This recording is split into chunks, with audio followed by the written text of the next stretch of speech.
like the way we said that was exactly the same. Hello. Hello. I'm sorry, could you tell me where the coordinates are for the lavender beds? Plot what? Yeah, let me head outside super quick and I'll give you those. Thank you very much. I'm on my way.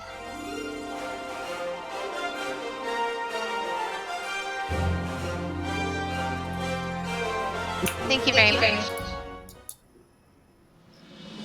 Yeah, 8-3, and I think the... And y'all are in Diablos, yeah? Yes, yep. The nearest shard should be Dappled Dolls, I think. Yeah. Or if you want, you can send a friend request to Wanderer Sabaku and get an easy teleport. Oh, can I really? Yep. I think I might have you as a friend, actually. I'm not sure. Yeah, Wanderer Sabaku. But I can't teleport to you, sorry. Through the friends list, the estate teleportation menu. I'll just go to Diablos first, and then I can probably teleport to you. Oh, yep. Thank you. Sorry I was late a little bit. I was practicing and getting some macros together as is fun to do. No problem. The FC estate? Yes. Thank you. Yeah. Woo! How are y'all doing today? Sleepy but good. I feel you on the sleepy part.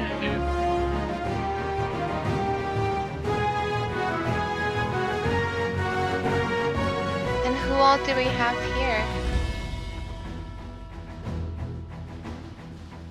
We have a lot of people in the workshop. Right now in the plot, we've got Levi, we've got Suki, Akela, Madoka, That's amazing. Talia.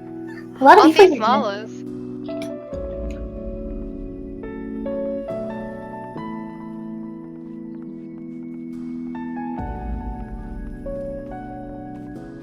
I've been waved at twice. Thank you for having us. Could you give me a rundown of what exactly is going to happen during the workshop? If that's okay?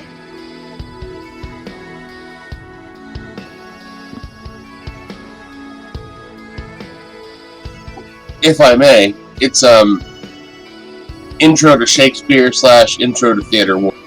Oh, okay. Cool.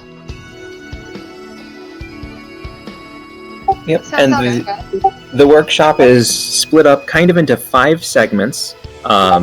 So that way, if somebody has to leave early or somebody comes in late, you're not going to miss out on everything. But there's segments that we have it blocked out in, and it's going to go through briefly on monologue selection, language analysis, character analysis, metered speech, and then beat analysis. And then the last segment is kind of like an audition techniques workshop, where if anybody wants to hang out and really work on like a full monologue, they can. Okay, that sounds great. I've actually got a couple monologues prepared, so I'm excited. And by monologues, I mean like 2 introductions.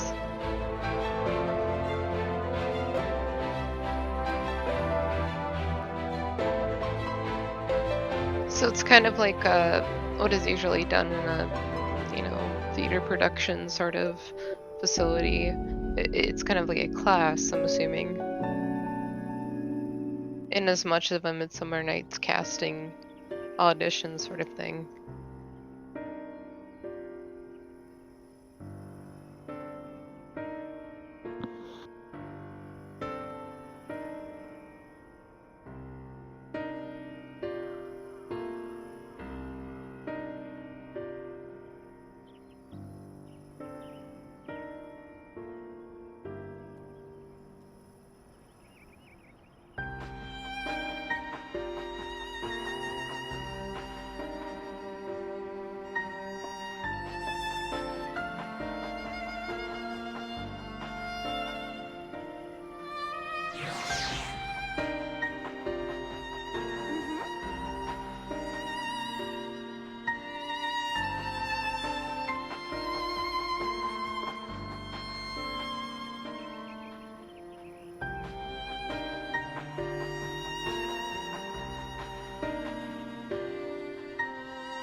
That link is actually where I got one of the monologues that I've been practicing.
I think I know. I'm sorry? Did you say something? Oh, sorry, I accidentally pressed my push to talk. Sorry. Oh, There okay. we go.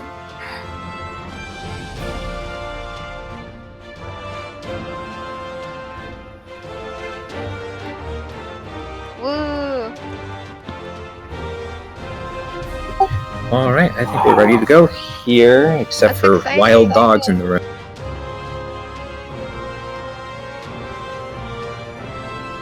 All right, well, welcome to our Intro to Acting with Shakespeare workshop. The purpose of this workshop is to introduce persons relatively new to both acting and Shakespeare to a brief few fundamentals in and of the same. So at the end of this is kind of a crash course where each participant will have an opportunity to put together everything that they learned, to take a work that they've perhaps selected or pre-prepared and work on it more and flesh out a full monologue, so to speak. Whether you're on voice, if you're on voice with us and not doing the video game portion, voice acting for this is welcome. Or you can work on this in real life too. You put your computer down, take a step away from your desk and try out, working on this monologue. For those in-game on Final Fantasy XIV with us, and for anybody tuning in or jumping in late, we're on Diabolos, Lavender Beds, 8th Ward, plot number 3. We're using the macro system in here to more or less kind of piece together. It's almost like puppeteering with subtitles using the chat log. So that's how the video game portion of this works. Mhm. So each of the sections, I briefly went over this before, but just to repeat, we have a section for monologue selection, decoding the language, researching the character, learning kind of metric line basics, learning some beat and script analysis, and then at the very end, like I said, the workshop to put together longer monologues. For the sake of time, and because we do have a number of people here participating that probably want to try out some stuff, each section will probably only choose 1 or 2 people and try and rotate through you and pick just a couple lines from each of your monologues to workshop, leaving the big building part to the end, because I know some people are pressed for time and have to leave early, have to come in late. If you have friends or know people that wanted to join us but aren't able to join us right away, but maybe they can join us later, that's fine too. That's why it's broken into sections, so that way if you come late, you can still learn something with us. If you have to leave early, you can still learn something with us, because you won't miss out on the whole thing. So this is going to be the last Intro to Acting with Shakespeare workshop that we do, probably until after A Midsummer Night's Dream. If you're involved in the show, you're going to get to do a lot more work with this stuff. We're actually going to be going through and teaching you a lot more of the culture and history behind the Shakespeare play. We're going to do some dramaturgy work with you. We have dramaturgy support that's going to be with the Midsummer's cast and crew to help you, really learn Shakespeare beyond what you might have read or learned in school. I know a couple of you have a lot of experience with Shakespeare. Some of you are new to it. So we're hoping that this is exciting and educational for everyone, and that using a video game is showing you that you can use different mediums to learn the arts. So there are a couple of links that we're going to start you off with, and those are going to go towards the first two sections. If you are in voice chat, you'll have access to something. It's the workshop chat channel in Discord. That will appear right above Lounge, the voice channel Lounge. If you're in this voice channel, you can click on that, and it's text chat for Discord. The two things that we have for links, we have a shakespeare-monologues.org/home, or just shakespeare-monologues.org. That's for a great kind of repository for Shakespeare, or area to get Shakespeare workshops. And then there's shakespearewords.com, and that's a public glossary, which we're going to use in section 2 to help kind of decode the language. Because I know a lot of people, you open up a Shakespeare play, you read through it, and you're just like, wow, this is really complicated. Why are they speaking in ye olde? I cannot understand a thing. So it's actually, the surprising thing is, even though the language looks complicated, the way that they spoke is very close to how modern Americans speak to each other. So we're going to hope that section 2 is really going to help break down those walls and help you not fear the language as much as it needs to be feared. And sometimes, and later we'll get into how to speak the lines, how to analyze the character, and that'll really help you, even if you don't fully understand the words, if you can fully understand the character, their intent, and the things behind the actual acting portion of it, that's going to help you convey those things across as if you understood what the words mean. So you don't have to fear it that much. It's all about the acting when it comes down to it. So we're going to start off with monologue selection. Now, those that are participating here, and I should probably briefly go over how this is going to work. We have Scooptoot, Nanamo, Emmy, who's one of our staff members, project manager, and co-director of Midsummer Night's Dream. She's in-game on Final Fantasy XIV, conveying basically this entire workshop to those attending in the game, while myself and Twofer, Sean, we are here in Discord chat in voice to kind of, give you the vocal version of the workshop. So anyway, that's how this is going to work, and there'll probably be parts where I have Sean jump in to continue on some of the segments, but I'll, he's new with our team, so I'm going to kind of give him a crash course on workshop work here. Okay. So diving into monologue selection, if you go to shakespeare-monologues.org, this is optional if you just want to sit here and learn and not actively work on something. We do highly encourage you pick something. Pick something short. It doesn't have to be really long. If two people have the same monologue, that's totally fine. The idea is to give you something to start working with, so you can learn and identify the materials and apply them to something in front of you. If you're one of the people that kind of like learns just from watching and experiencing it, that's fine too. It's experiential learning. So, defining monologues. So what is a monologue? It's generally a prolonged speech of an actor in a play. It doesn't need to be a moment that the actor is alone. It can actually be an excerpt out of dialogue. But essentially, it's something where the character can be isolated in this speech that they're giving. Sometimes it's for some it's easier to do a monologue that's actually out of dialogue because you're good at envisioning where other actors might be on the stage and portraying that interaction. For others, it might be easier to do what's more or less a soliloquy, where the actor comes out and is speaking kind of to the audience in a monologue, not referring to other actors around them. So honestly, how do you start? Pick something that you would enjoy and are familiar with. If it's something that, if you are totally unfamiliar with Shakespeare works, pick something that you think you'll like, something that you enjoy reading, speaking, playing with, because the important part is to be comfortable in your shoes when you get up on stage to do an audition. I've done auditions in the past where I have been very unsure about the character, where I feel comfortable about understanding Shakespeare and the language and the lines and whatnot in the scene, but just the character just didn't fit with me. And those were awkward auditions, and I didn't do my best there. But picking stuff that maybe wasn't the best monologue, but that I loved, those were the auditions I was able to really dig into the material and do good with.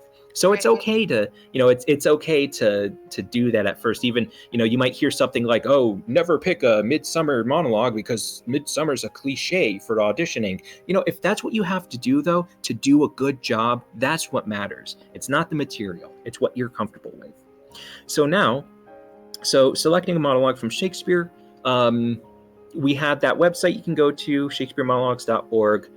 Pick anything you'd like. Keep in mind, some limitations. If you're doing an in-game participation for this workshop, you might not want to pick a monologue that's like 5 pages long. Well, it's not that long, but you know what I mean. You want to pick something that you feel you can manage. So that way, you don't end up getting overburdened in work. If you do pick a longer monologue, we'll probably, like I said, just focus on a few lines here and there, and you'll have an opportunity at the end to really work it out with us. The 6th segment here, it will be an open session where we can just talk, chat, and piece together a true performance piece for you. And we're happy to stay as long as we're able to, and as long as you need to get what you want out of that final segment. So moving on. So that's basically picking a monologue. It's actually, pretty simple, as long as you, make sure that you're comfortable with it. I'm going to check in-game here to see where Emmy's at, make sure I don't skip too far ahead. Like I said, we're trying to kind of pair up things in-game and with Discord voice chat, so we're roughly at the same segment in case somebody, maybe your speakers go out and you're like, oh, I can only participate in-game, or maybe you have to go somewhere, but you can plug in headphones and go on the road with this. We want to make this workshop as accessible as possible.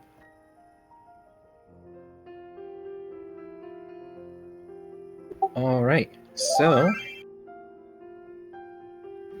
so it looks like we're caught up with the in-game portion as well. So at this time, we're going to see what people have for monologues they would like to choose. So if you have a monologue, like if you're looking through that website, or maybe you came with something already prepared, why don't you give us if you're in the voice chat, go into the workshop's text channel and post maybe the first sentence or two of the first full sentence or two of your monologue in workshop text chat.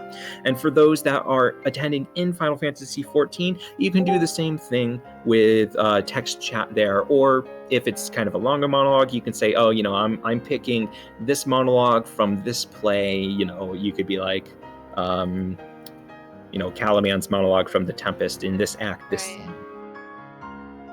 So we'll give everybody a few moments to do that. Yep, got it.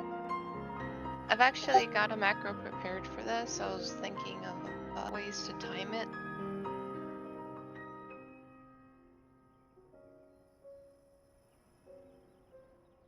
Oh, Pat picking the Cassius one. and that's great too. If you have something that's already, fully prepared, this will be an opportunity for you to have a second look at that and take some of what you're going to learn and be like, how can this be applied to what I already have to maybe improve it, to maybe see it from a different perspective? Because that's something really important with acting, learning how to see things from different perspectives. And because, when you audition, you're auditioning for a director who may have a vision or an idea of your character that you don't necessarily see at first. And it's great to explore those options. I do have one question before we start. Sure. Chocolate, vanilla, or strawberry? Oh boy. Sorry, I'm doing my job. Yep, chocolate. I guess it'll be chocolate I'll have to go with. And for those that don't know, that's a reference from The Worker. Yep. Oh god. It's probably my favorite one. Next to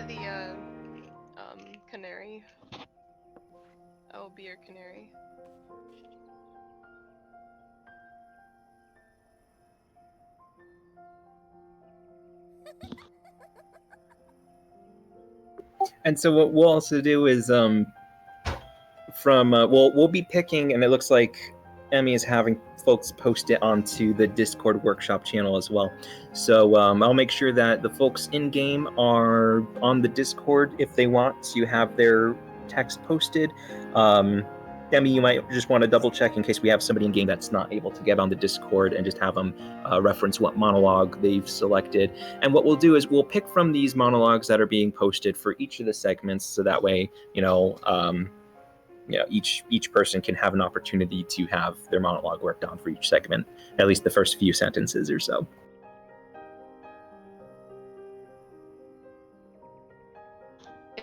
If the part fully laid out, is it okay to do all of it, or should it be one segment at a time? I would say for now, I'm sorry, what was your question? Basically, if you've pre-prepared it and you have a couple of macros, do you just want to do one at a time, or do you want to do the whole thing? So for example, if I have a monologue fully prepared, should I do the whole thing, or do I do just one at a time? You'll have an opportunity to do the full one at the end. And what we're going to do, essentially how each segment's going to work is there might be a chance to build the first few sentences in a side macro for those in game. But what we're really going to do is we're going to be applying each of the segments to those first few sentences. So, for example, when it comes to the metered speech section, you're not necessarily going to be running the macro with your lines. It's going to be, us reading through your lines and applying metered speech and analyzing it, and kind of explaining, how that fits in with how you perform the piece. So you don't have to worry about running the monologue for every segment that we do, if that answers that. Thank you.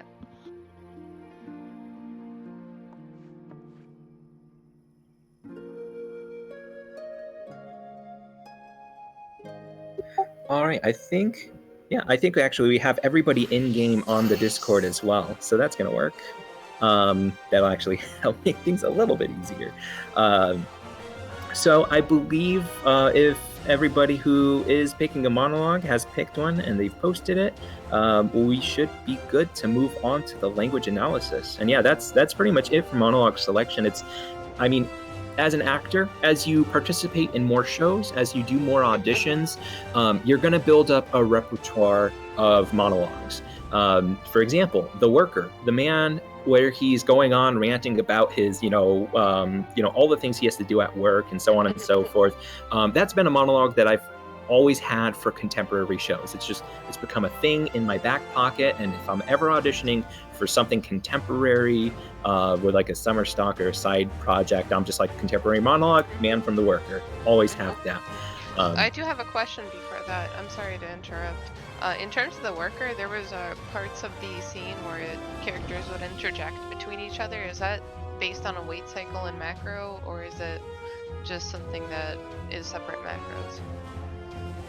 It really varies, because with in-game stuff, it depends on the limitations. So there are times where characters interjecting with each other in dialogue, there's times where that is actually timed out with wait timers, but there's other times where, if it's the end of a macro, start of a new macro, it might be manually timed. So it can get pretty complicated. Yep.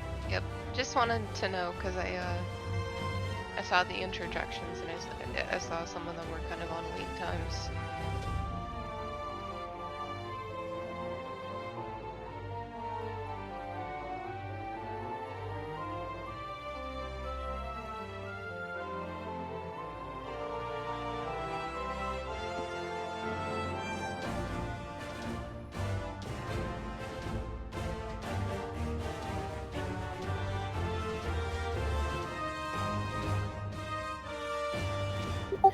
All right. So I'm just answering a question here in the workshop chat. So we had a question regarding if you could write your own monologue, and I had a couple interesting thoughts about that. I see a bunch of our staff are diving into chat here. Uh-huh. It's It's not bad. Not a bad idea. You can write your own monologues. For this particular workshop, it might be a bit challenging since we're focusing on specifically Shakespeare materials, but there are some areas where doing like your own original or even arrangements of a monologue might be, this stuff can apply to. For example, when we go over language analysis, we're going to be talking a little bit about how to research the language and understand it. That'll help from a writing standpoint because, maybe you want to write like Shakespeare. That can be a challenging thing to do. That can help you learn how to write like Shakespeare. Another part is going to be when we get into metered speech and talk about iambic pentameter, inversions, and so on. It'll help you learn how to pace out the lines, how to select your syllables, your words and the syllables, and how to fit those things together. That would be an opportunity to really apply that section. So for this workshop, it might be a challenge if you want to write your own. I'm not going to say no. We're not going to say no to that. But if you want, go ahead. I'm assuming the text in the upcoming play would just be straight Shakespearean coming from, not modernized in any way. Yeah, and I know I can give slight spoilers about the script coming up. I know those that have Patreon with us, you have access to the first edition arringement of our Midsummer script. Patreon? I am sorry to interrupt, but what? Oh my gosh, we do. we do. we have a Patreon where we're on a lot of things, and I'll give a once over of all this at the end as well. But if you go to ASR2/donate, or just go to thestagereborn.com/donate, same page. It kind of lists everything out. We are a 501c3, so we have all sorts of ways to give. But we do have patreon.com/astagereborn, and we post. There's like Discord perks for like leaks, early access to stuff, all sorts of. There's a how-to channel if you're ever like, how do you build those crazy sets? We'll actually one-on-one with you to help you learn. So there's a bunch of neat things you can check out there. But we'll go over more of that in the end if you're interested. But now getting into language analysis. So language analysis, this is probably what some of you are thinking is like the scariest section, because you're like, okay, I love Shakespeare. The modernization with Leonardo DiCaprio is like the best movie ever. Some of you may hate it, some of you love it. Very mixed feelings I get from a lot of people on it, but it's a really neat thing, and you'll learn why later. But the biggest point of language analysis is truly, understanding the text so you can better understand the character and the delivery of those lines. So there is no such thing as shame when it comes to trying to understand your character and their lines. There is a beautiful modernization available on SparkNotes of, I believe, every work. You can go to that SparkNotes. Like if you ever are just like, I just can't understand this. I'm using the glossary. I'm Googling this character. I'm watching other shows, but I can't understand a thing he's saying or she's saying or whatever if you can't understand it, it's fine to use the SparkNotes modernization. What they do on their website is they actually have the old, the original, what the character's actually saying. And then in a column right to the right of it, they have what they're saying in a modern sense. Like just if they were saying it in 2019, what are they saying? Without the memes, unfortunately. But it's fine to. I know there's some people out there that feel like if you're just reading a translation like that, then you're not doing your job because you got to learn the language at first. You just got to learn the Shakespeare language, and this is part of that kind of learning. There's no problem. There's no problem with having to go out there and say, hey, I need a simplified. I need it handed to me. I need to just read what they're actually saying before I can apply that meaning to the word. I mean, that's kind of how we learn language in the first place, and that's what this is. If you don't understand Shakespeare language right away, it's because it's a different language. We don't use those words anymore. We don't speak like that anymore. I mean, like I said earlier, the way Americans speak to each other is very similar to how, they spoke to each other in Shakespearean times. It's just the words we use are different. It's just slightly different. It's another language. So it's okay to pull out glossaries and translations and try to learn the same way you learn another language. I have a good website for that. If it basically has a side by side of Shakespeare and the modern text, and like you said, it's sparknotes.com. It's literally just sparknotes.com. It will write it out for you so you can understand it better and get more into the character. And I'm gonna paste it. And it's Yeah. called, they call it No Fear Shakespeare. And that Yep. literally, I mean, that's the whole point. It's, you don't have to be, you don't have to be afraid of Shakespeare. It's, I know there's a lot of people that think Shakespeare is this highbrow, lofty. Not really, because like if like he it- were in 2019, I swear he'd be a meme lord. He'd Exactly. be like into all of his little fucking shows all the time. I swear.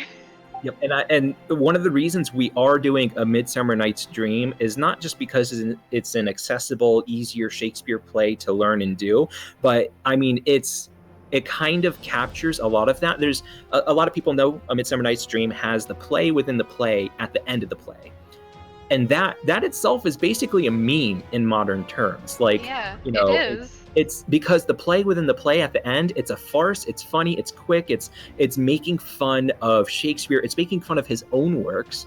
I know. If Shakespeare heard highbrow, he'd laugh. He's probably laughing in his grave, his old dusty. We're gonna have a bottoms in this play. Mm-hmm. I am excited. I'm excited to see what ass mask he would wear. Oh yeah, there's I think, I can't remember if we put the spoilers in our Patreon on the script, but there is and one of the things that's important about language analysis, especially if you are doing something like transforming a work to be done in a video game, you know, sometimes it doesn't work if you do it 100% vanilla.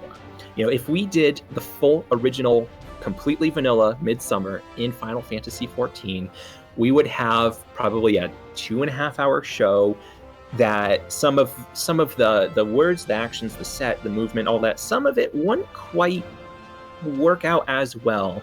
I But don't that's know the what point. the macros, like, if they could handle the macros. They might have been able to. I know we did a lot of statistical work to crunch down things, and this is another great thing about these language analysis techniques and you know, glossaries and the No Fear Shakespeare, is once you start to use these, you will get used to knowing, like, you'll see words that repeat themselves. You'll start to understand the phrasing because you can see, you know, it's one of those things that you get used to it the more you work with it.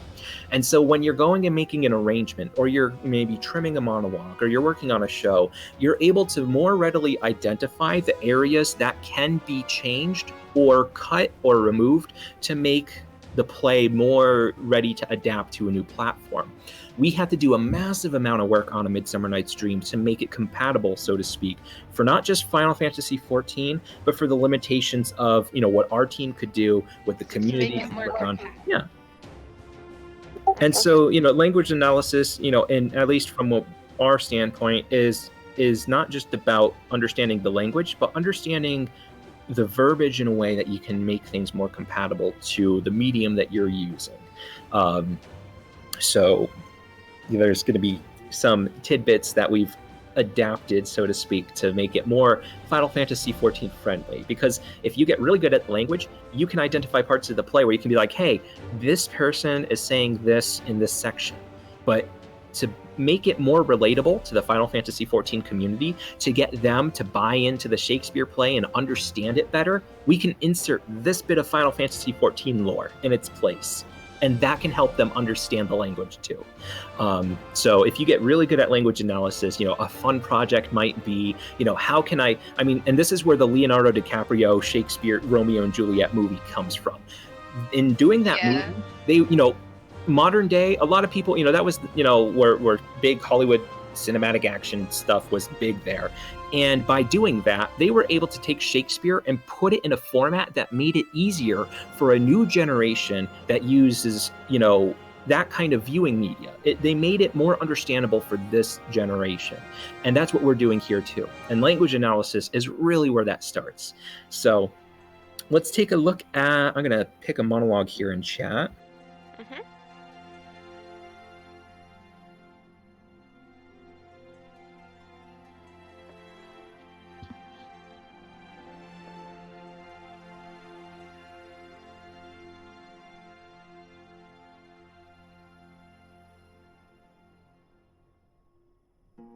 And actually, Twofer, I'm gonna pick on your monologue because that might actually be a good one. It's not too complicated, not too simple as far as breaking down the language, and kind of, if you want to take over for this segment and be like, okay, here's the lines I have, and here is how I'm gonna go through and translate them, and here is how that's gonna impact me understanding how my character's coming through.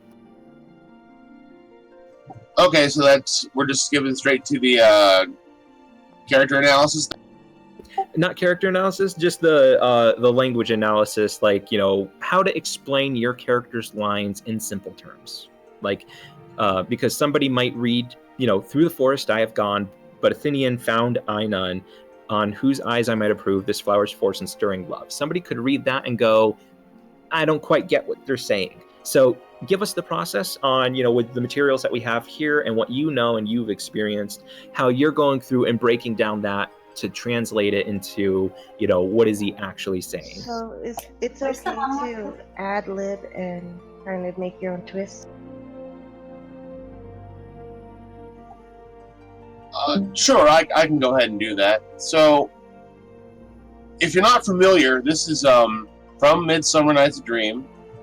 This is after Puck has been assigned by Oberon to find these 4 people in the forest. Through the forest have I gone, but Athenian found I none, on whose eyes I might approve this flower's force in stirring love. So again, he's just been tasked just to cause mischief. He's going around with this flower, putting it on people's eyes. Right.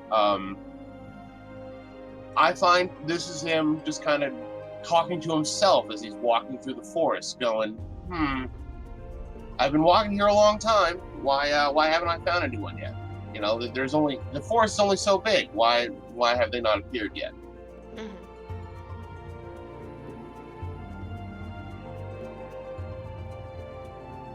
In terms of, I really don't know what else to say.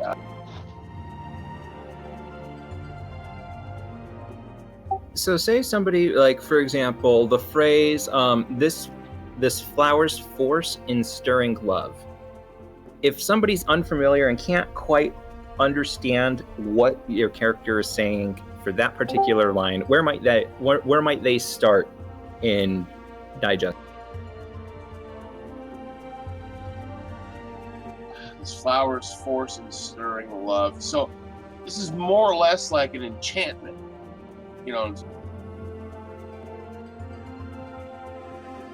An enchantment?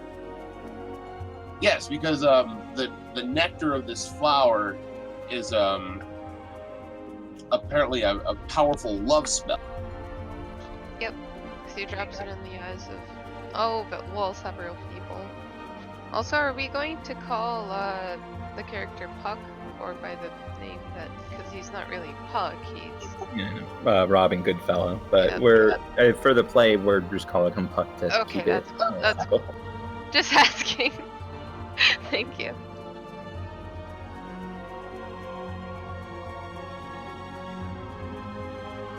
On whose eyes I might approve is something that's basically him just going,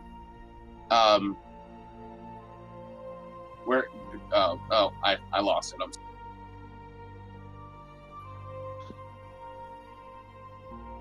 It's okay. I'm nervous. It's okay. Start over. You're good. On whose eyes I might approve is basically him saying, I might apply. I guess. Yes. It's almost like someone looking around and saying, on whose eyes will I put this special juice on? 10 points.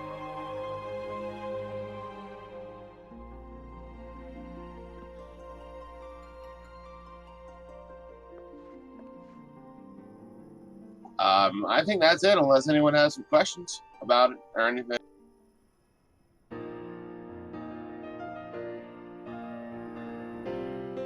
I have a question, but I don't think anybody can hear me. I can hear you. I typed it out. Could you say it out loud? I'm sorry. Oh, okay. Go ahead. I was just wondering if I heard correctly, that we can kind of put our own twist or ad lib on the monologue or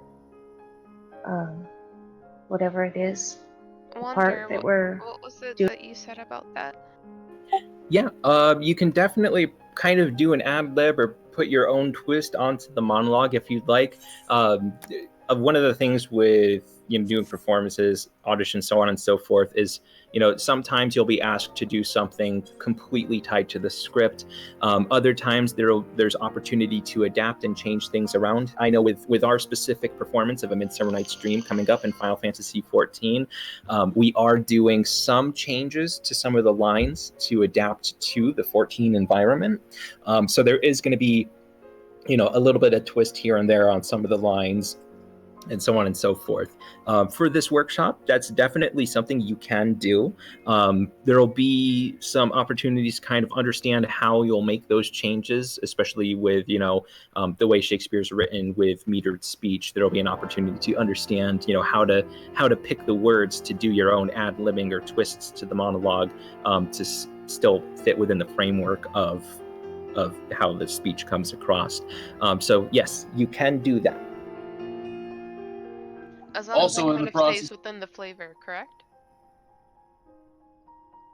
Yep. What was your question? Go ahead. Oh no, Oh, go ahead. I was just going to add that in the process of live theater, if you know the line in your head, but it can't come out the right way, that's entirely acceptable as long as you nail the context.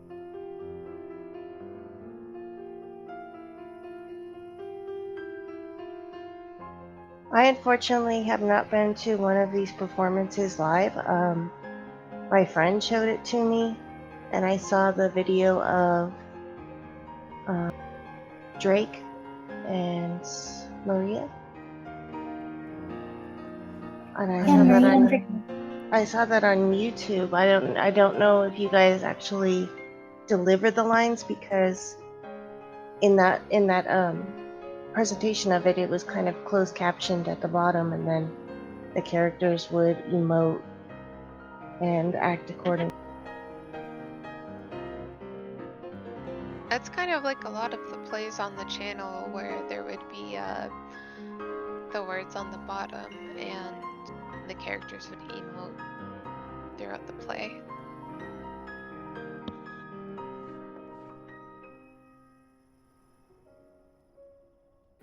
All right, so before we move on to the next section, which is going to be a fun one, character analysis, for those that picked out monologues, take a brief look through what you have for the language for the monologue. Maybe, while we were kind of rambling here and getting some stuff posted in text and chatted about, you might have taken a look through the No Fear Shakespeare. You might have looked up a few things in the glossary, and that's a good habit to do. That was one of the first habits when I was learning Shakespeare in undergrad. They really drilled in us to make it a habit of, if you don't understand, like, even if you think you kind of understand a word, if you don't know what that word means, your first reaction is to pick up a glossary and look it up.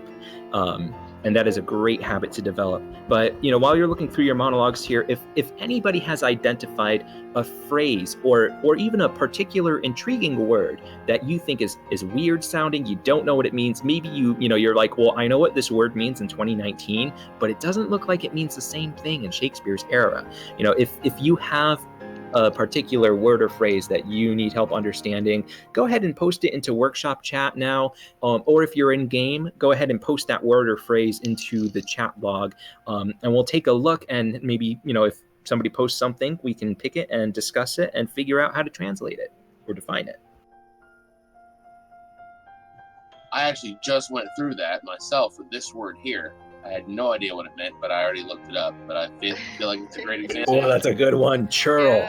Yeah. So you come An across asshole, churl. basically. Can you give us churl? Can you give us churl in a sentence? That churl's a fucked up guy. I'm sorry for my language. Or am I? I don't think Shakespeare would mind. Hang on, I'm trying to think. We'll say we'll approve it as long as it's done in Shakespearean terms. That churl is a real, oh, let's see, what's a Shakespearean insult? Carpetbagger. Carpetbagger. Oh, that's a whole class we can do. Shakespearean You free in insult. school. I am sick when I do look on the.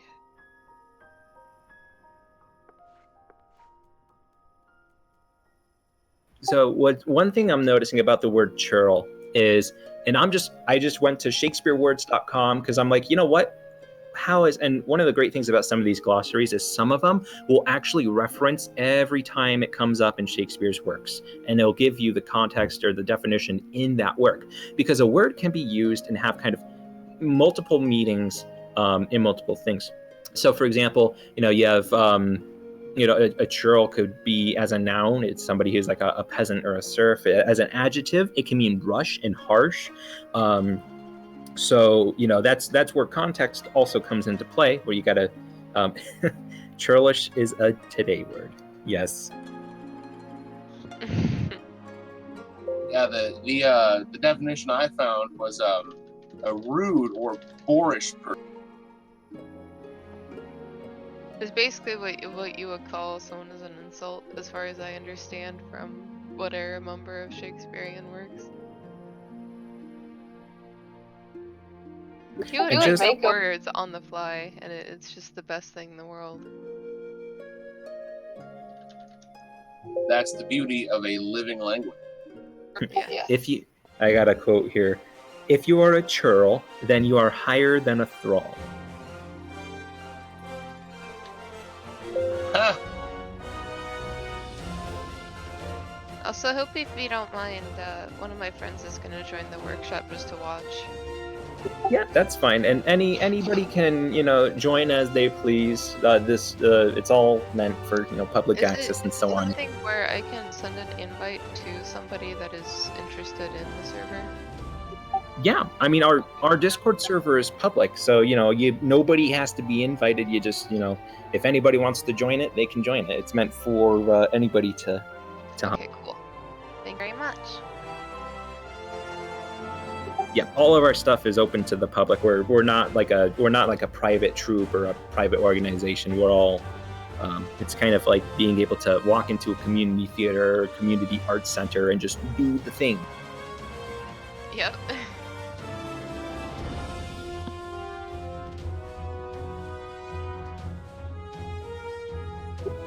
Yep, so- Lowercase?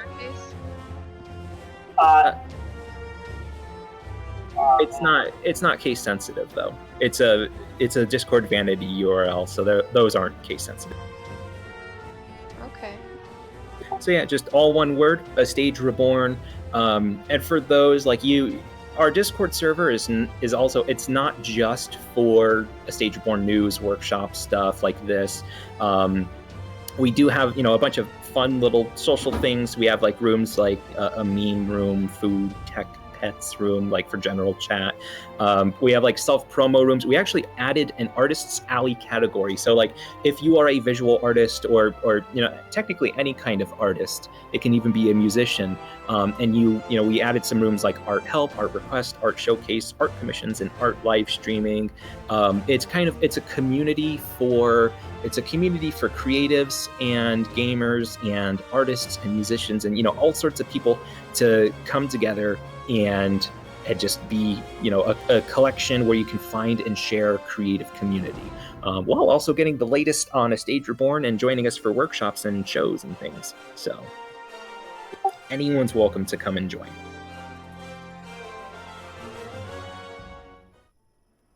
So now that I think we're pretty good here on churl, and I think Scoot, are we good on the in-game? In-game what? You cut out? No, on the in-game side of things. Yep, all good here. Excellent. we shall move on to one of my favorite sections, character analysis. And now this section here, this is a section that can be its own workshop. So I apologize if I start rambling way too much. Go ahead and tell me, Steve, you're rambling. Can you stop? But, and those words exactly. Okay, gotcha. Yeah. So this is one of the sections that we are actually going to be developing into a more full workshop. And so that'll probably be later on in the fall or winter. You'll probably see something like a character analysis workshop, and we're actually going to be teaching something called Acting Essentials, where you will literally be able to leave that workshop with like a kind of like a binder or a mini little book of like 20 pages all about your character and all sorts of cool things. It'll be an excellent role-playing workshop. It'll be an excellent actor workshop. This is something that I did for like every production I ever was in. We do like, 20, 25 plus pages of Acting Essentials where we just break down the character in every way possible to really get into the character and understand the character. It's such a useful. Anyway, here I go. I'm rambling. So let's just dive into it. Let's just dive into it. You'll understand why this section excites me the most. So, the importance of understanding the character through preliminary research, and so on and so forth is super important to being able to do your monologue, because a lot of times what will happen, and this has happened probably about like 30, 40% of the auditions I've been to, there's either a callback or there is a second half of an audition where they will hand me a piece of paper and they'll say, give this a look over and do it. And it'll be something I've never read before. It'll be something I wasn't expecting. It's, I forgot the technical term, Twofer, maybe you can correct me if I'm wrong, but basically it's a cold reading. That's correct. Yeah, that sounds right. And sometimes they'll do this because they know that you have spent all this time preparing a monologue. So they're going to hand you a piece, and it could be a full few pages of a script, and they'll say, read the character's second line on page 2. But they'll give you like 3 pages or so to read through. And so how can you get the character if you've never seen it before and you're just like, oh no, and you have, you're pressed for time. So hopefully some of this is going to help you kind of, dive into how to put that character together with minimal amounts of information and knowledge. How does this apply to Shakespeare?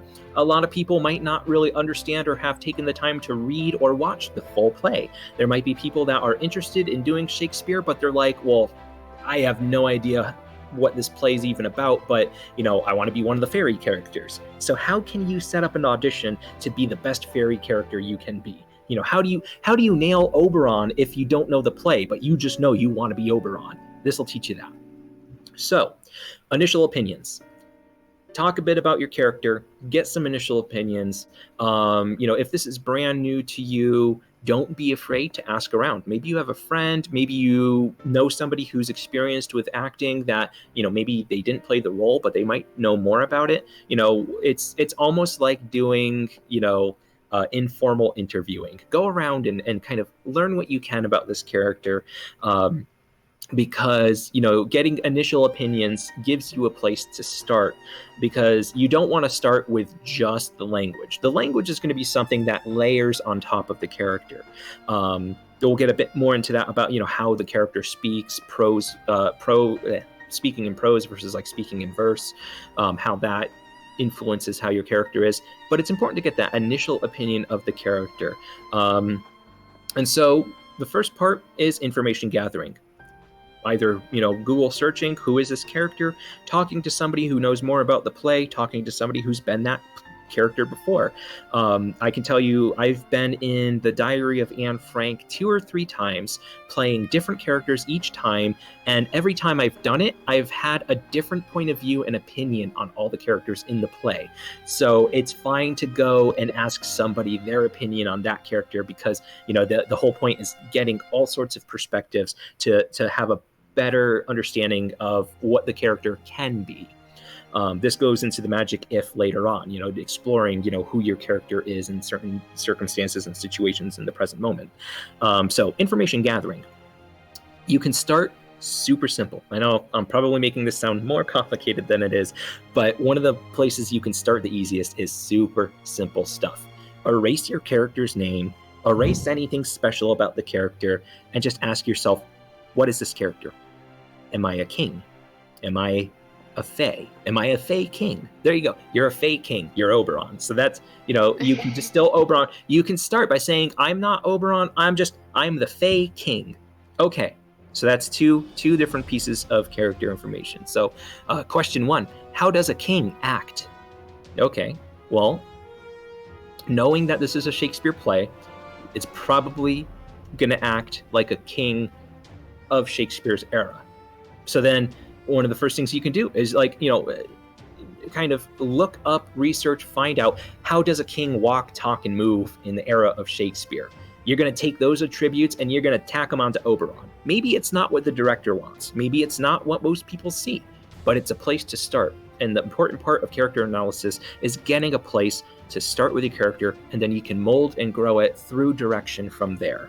So you've got Oberon, you need kingly features because he is Fae King. Second, he is a Fae. How much do we know about the Fae in A Midsummer Night's Dream? The Fae as a whole? As in the fairies? Yeah. Is this an individualized question? No, it's just a general discussion question, kind of just to elicit ideas of, what do you think these Fae act like?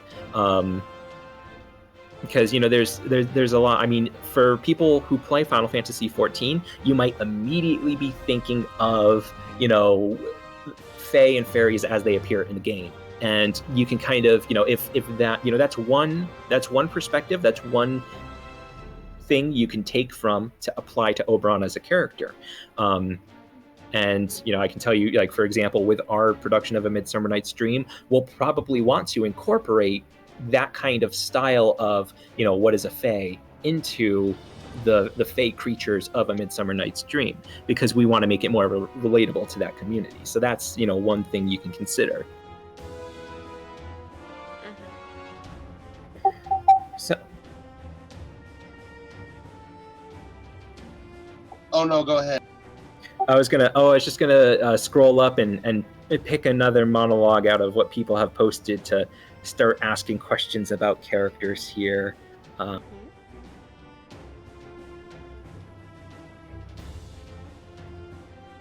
actually, Ash, I will pick on your character. I'll pick on your monologue. So take your character, and first for the monologues you're looking. Pardon me? Where are the monologues posted? I can show you the Spark Notes No Fear version of it, as well as just it's in the workshop section. All right, thanks. All right. So what exactly would you like to pick on Wanderer? All right, so give us just a brief introduction. You said you already have a monologue that you prepared, so tell us the character, what play they're from. Elena, Helena. I'm sorry, I always pronounce with the Russian pronunciation, but Helena. That's fine. She's as a character is kind of a symbol of she loves, but she does not get loved back. But at the same time, she almost falls into that pit to the point where she can't even believe love is a thing. Even at the end of the play, she remains doubtful that it's real love. And Elena, or Helena, is always trying to rationalize and views love as like childish and something to get her down. She doesn't speak of love as, I don't know how else to say it lovingly, as other characters, but she's more to dismiss it, right? So that's kind of the character, and even at the end, you know, she's almost like she thinks when both Demetrius and Lysander fall for her that, oh, you know, they're just trying to make fun of me. And even when Elena meets with Ermia, she almost thinks of it as a joke. You know, she's almost like, love can't exist for me. I'm just the sort of character that can't be loved. It's almost like she's made her own trap, I think, if that makes any sense. Yeah, that does. She believes that she doesn't have love. That's oops, sorry. So that's a great start here. Now I know you've had time to work on this a lot, so you have a better, you know, a great grasp of the character. Now, what I want you to try to do is try to take the whole of Elena's character and distill her into as few words as possible. If you were trying to put her on a Campbell soup can label, what would her flavor be? So to speak. Okay, I got it. Self-pity with an aftertaste of denial. Self-pity with an aftertaste of denial is exactly what I put the soup can of her as, because she, throughout the whole thing, pities herself, doesn't think of love as the thing that could happen to her, and then when it happens, she denies it. So that's exactly what I put on the soup can. Slap a bit of neurosis, and I'd agree. Pardon me? I'm Slap sorry. on a bit of neurosis, and I totally agree. Yeah, she almost doesn't accept it in a way that almost seems unhealthy. You know what I mean? Like it's a bit of an extension, and that's one of the things about the Shakespearean plays is that their characters, and correct me if I'm wrong, but they're kind of like, if you look at any Shakespearean play that's it's more of like a grandiose expression of what a human being could be, you know, an emotion or a couple of emotions distilled into a couple of you know, theatric scenes, right? And so if I think of an emotion, it's definitely self-doubt. Absolutely, and that's you know, one of the reasons I asked you, you know, if you had to put the whole of her character onto the title of a flavor of soup, Self-doubt with a flavor of denial.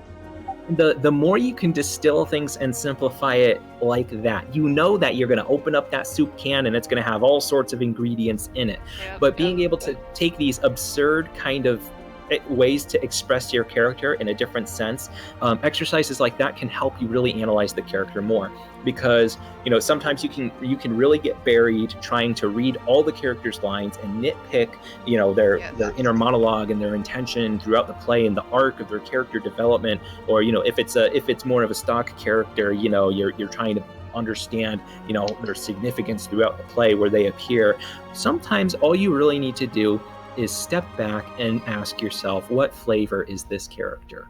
You know, how can, if I had 30 seconds and, you know, not even, if I had 5 seconds between elevator floors to tell somebody my character, you know, how can I get it across in the fewest words possible? You know, very over the top, almost caricatures. Ooh, words are hard. Like Two for Which is saying in the word. Character. And that's important too, because and I know, you know, Shakespeare plays sometimes, especially in modern day, you'll get something where the character is backed by these brilliant costumes and the, you know, expensive lighting and these big, you know, fantastical sets. Right. And you need to understand a lot of, I mean, there's a reason Shakespeare in the Park is a thing and it exists. You know, a lot of the times, especially back in the day, you know, you have the Globe Theater, which was a beautiful, you know, it's a beautiful building. Could you explain Shakespeare in the Park for those of us not in the know? That includes me. Well, Shakespeare in the Park is basically just exactly what it sounds like. A play put out Shakespeare in the Park. Shakespeare in the Park, because that's how they would do it back then. Okay. There was understood. Before the Globe Theater, there was no lighting. Exactly. There was no pre-made stage, anything. They would just did take it out material, 20 minutes or so to rehearse, and then put it on for people. It's astounding. Yep. And think of it this way, back then when you were doing a Shakespeare play out in a park, did you have power drills and saws? I mean, you didn't really have what we have these days. There's this really wonderful book. If any of you are really into theater and you love reading stuff, get the Jerzy Grotowski's Towards a Poor Theater. It really goes in depth about, Can you link it? Yes, I can link it. If Give there's me a second. Kindle on it, I'd be happy to read it.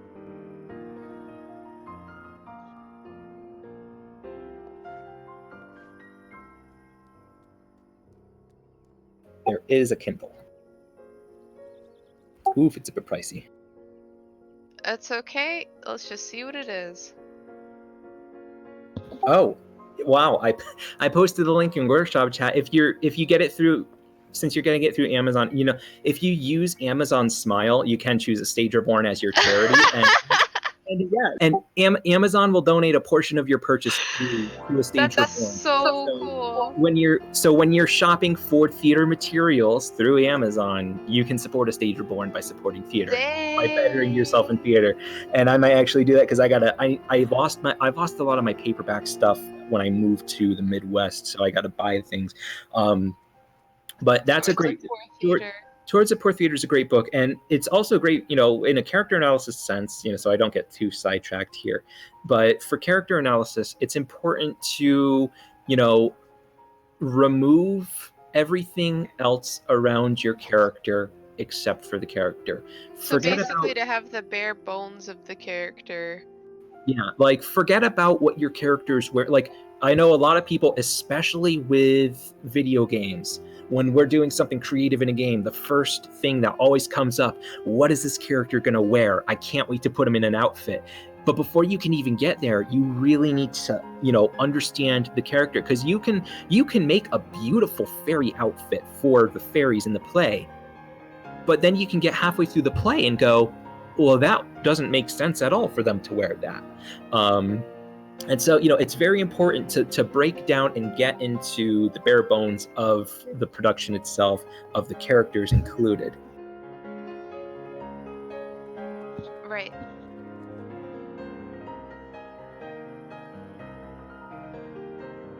So let me lost track here for a second.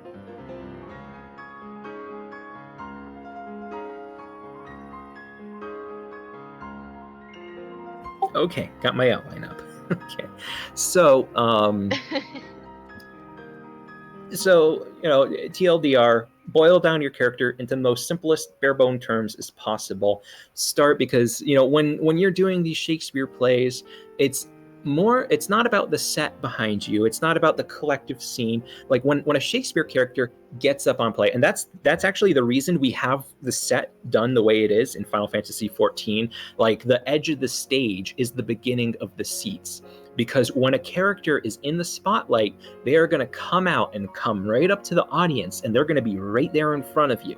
And the characters that aren't really active in the scene, they're going to be pushed back more, because it's mostly about expressing these grand caricatures that each of these individuals represents throughout the play. And in order to do that, you got to boil that character down and get the bare bones. And the great thing about that is you don't need to do a hugely complicated character analysis. I mean, if you're playing something that's a lead like Prospero, of course there's going to be a character development arc that you're going to go through. You're going to want to understand the character on a more finer detailed level, not on a soup can label level. But if you start with a soup can label level, as long as you do that really well, the director is going to know that they have a character they can work with, that they can develop on. And that's what's important. So starting with these fundamentals is fantastic. And it also allows you a really easy start to doing things like getting into Stanislavski's Magic If, which is a great way to explore, how your character is going to react to something or be in a situation before you even get to that situation in the play. It's a lot easier to do that when you start with a simple analysis of the character versus an overly detailed analysis, because you can get more instinctual, genuine, and simpler reactions. So, Stanislavski's Magic If. What is it? Why do actors love it? Why do you always hear actors memeing about Stanislavski? And why is he the man? So the magic if, it's probably one of the most popular acting tools. And it's not exactly, it's not just imagining, what if my character was driving a truck? Well, if your character was driving a truck in Shakespeare, that actually might be a really interesting rendition of the play. However, the point of it is to help understand your present character in your present situation using what-if scenarios. So, it really helps get into the skin of the character. And, the goal is not to ask, what is Oberon going to do when he's mad at Titania about, wanting to steal away that child and have that child and whatnot, or what is Puck going to do? Halfling. Yeah. And so you don't want to ask magic if questions that are already presented in the play. What you want to do is ask magic if questions that cannot be answered by knowing the script or the character facts, because it makes you, it helps you build this kind of relation between what you know of the character from your basic research that you conduct and from reading the character in the play. It helps you build a relation between your magic if answers of the unknown and what actually happens in the play. So, I know a popular example is you could take a character that's in a highly, a very high drama play that has, some super serious at-home family stuff. And then you ask, maybe, that character gets into an argument with the brother. But for the entire play, there's no mention really about the family relationship except the mom appearing at the end. And I just realized I'm starting to go into the plot of True West. Anyway. You're rambling, Steve. Yeah, I know, I'm rambling. But so, but take situations like that where you don't really have the history for these magic if questions, but you're going to ask them anyway, because you need to learn, how does your character get to point B? You need to create point A. And in creating point A, the unknown history, you take your soup can label kind of character and you go, how does this kind of person, how does this kind of thing, how does that get into point A? So, we'll go back to, let me see here.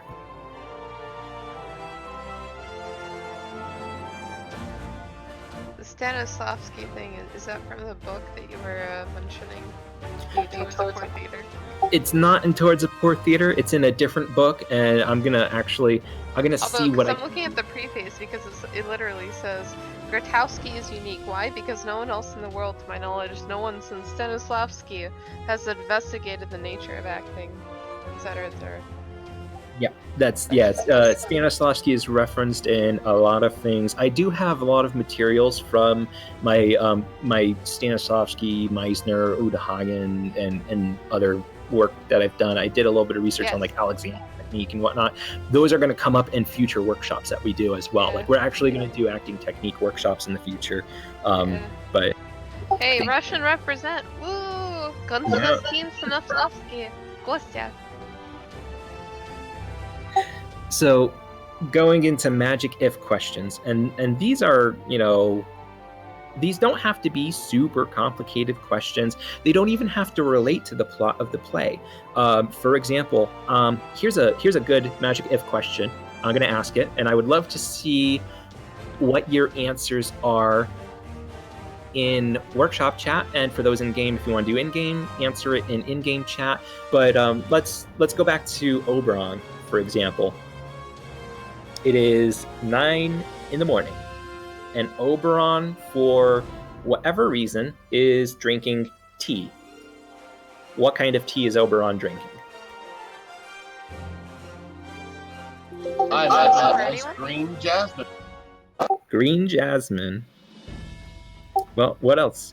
What else? I mean, and go ahead, throw it in chat. What kind of tea is Oberon drinking this morning? And you're probably thinking, how would I know that? There's no way I can know that. Oberon doesn't even drink during the play. Do the Fae even drink tea? See all these questions? I would think the king of the fairies would drink black tea because it's the most bitter, harsh, biting tea. There we go. Now, so now, and this is fantastic because you get your wheels turning, and you're like, okay, there's all sorts of flavors of tea I could choose. I don't even know, you don't even know if the Fae are drinking tea and stuff like that. But you're gonna start thinking those Drinking that questions wine. anyway. And that helps you. That actually helps you kind of develop a broader sense of your. Oh my goodness, Levy's response: drinking that wine. Yeah, exactly. I was like, oh my god. So here we go. So we have bitter tea. We have black tea, Earl Grey tea. We have a jasmine green tea. It's 9 a.m. Oberon's drinking wine anyway. That Now could be just- any of his selves. Peppercorn tea. Any simple day. Some days he wants that bitter. Some days he wants that something to calm him down. Some days it says F it and just drinks wine. So here we go. So now we're getting into figuring out, and all I ask, you just ask a simple what if. What am I'm Oberon. What am I going for this morning for my cup of tea? Is this the morning? Is this where I am about to send Puck off with magic flowers and say, just mess with people. I am in a mood. That's I think that's the, maybe that's the morning he's like, I'm going for the wine.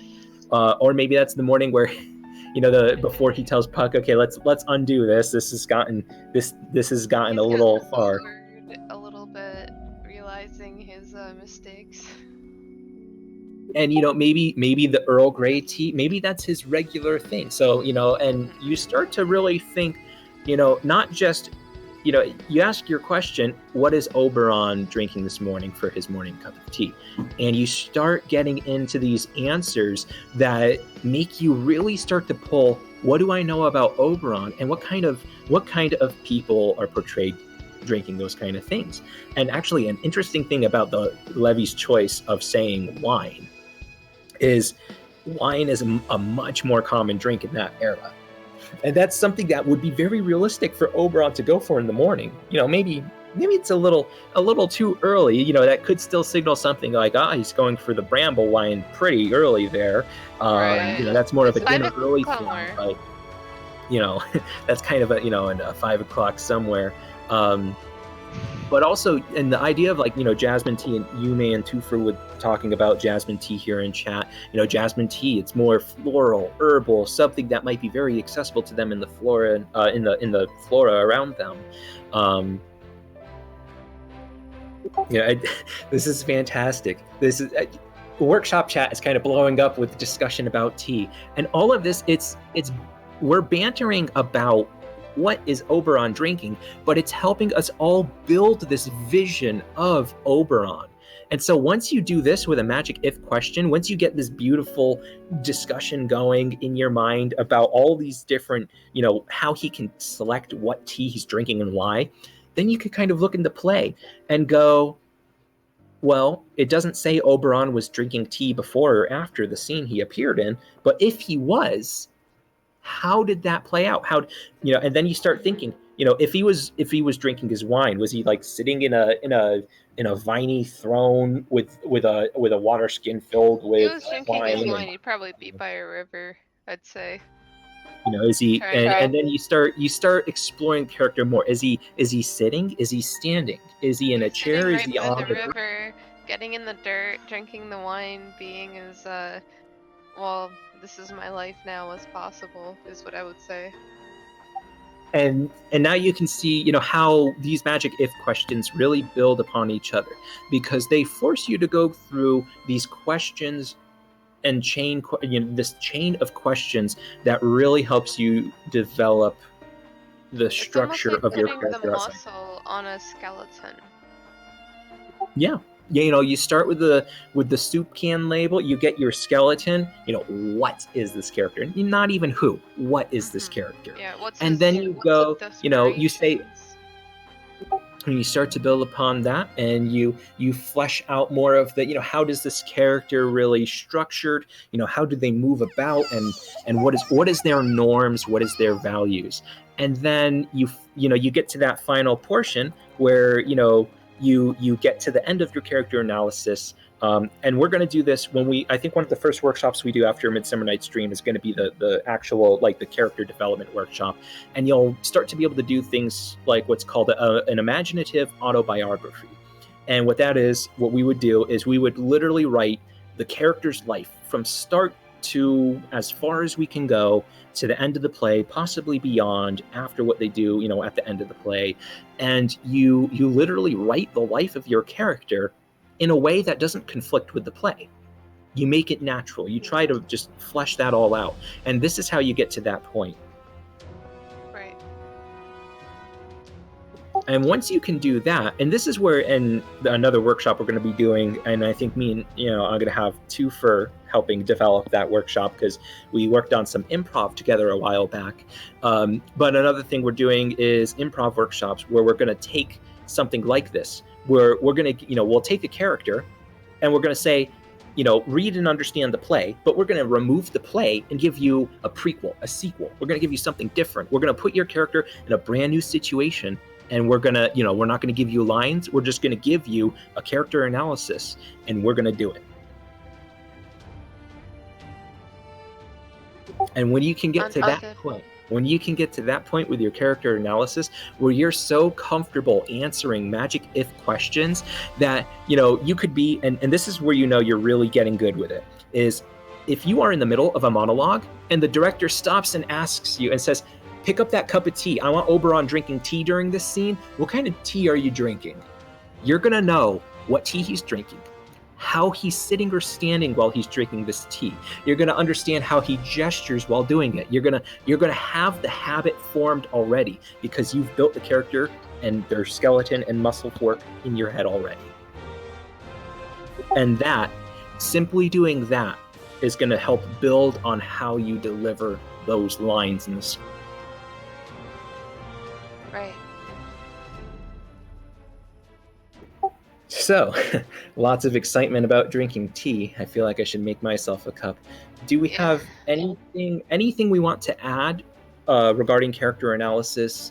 Are there any questions about character? Do you have a question about your character? Do you have a magic if that you want to share that you came up with about your character from the monologue that you've chosen? Thinking about the way that you had said to lay out the character's history from the beginning to now in a way that would fit within the play, I would think that Helena would have had something traumatic happen in her youth where she would fall in love with someone and they would just fake her out or something. And for that, she would be like that doubtful sort of person, someone that would keep self-pity. Maybe she didn't have good family life too, for example.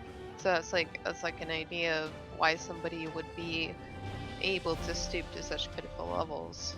Well, not stoop, but you know what I mean. Yeah.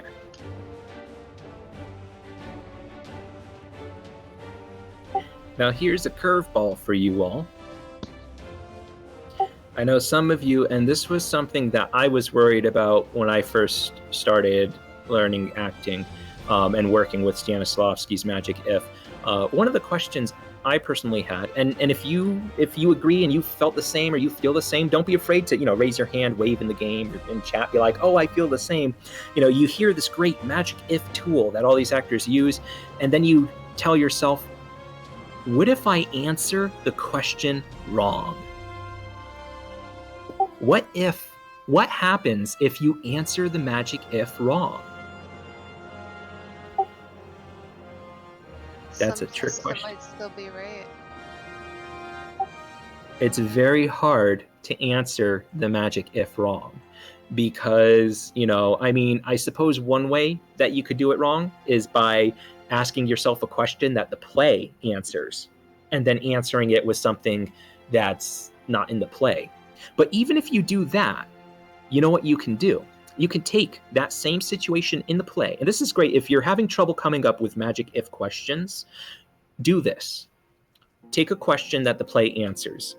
What if Oberon gives Puck a flower? to use to, or tell, what if Puck, what if Oberon tells Puck to use the flower to squeeze over the eyes and make him weird? Anyway, that's a question that's answered by the play. And then give me an example of a wrong answer. We know that Puck takes the flower and does the thing. Give me a wrong answer. He puts it in his own eyes. So Oberon, he has Puck put it in his own eye. So that's definitely, that's not what happens in the play. So now here's the exercise you can do with that. You can take that and remove it from the play. Put it before the play or put it after the play. Now you've got yourself imagining, what if Oberon has Puck put the juice in his eyes?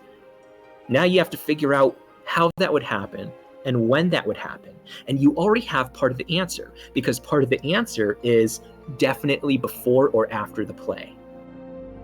And yes, I can't swear because we're on YouTube, but Yume's, hi, I'm Puck, I'm 19, and I never bleepin' learned how to listen. That's great. Fantastic. That is, yes. I love that.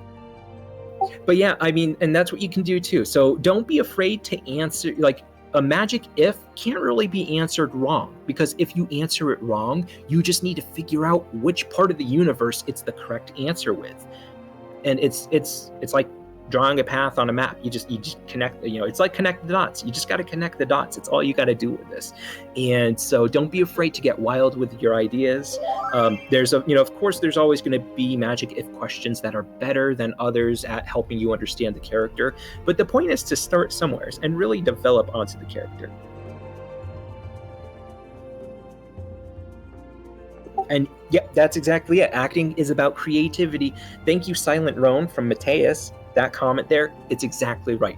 Acting is about creativity and imagination and improvisation, without veering too far off the tracks. But you still, that's where this character analysis stuff comes in, because it's a tool for you to use, because if all actors did were it was like rote memorization of the scripts and nothing else, and listen to the director to be like, oh, tell me how to play this character, I'll memorize the script and I'll do the show.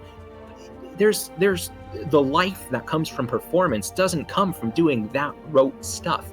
The life from performance comes from all these things outside the play that happen in building the characters and building the play together.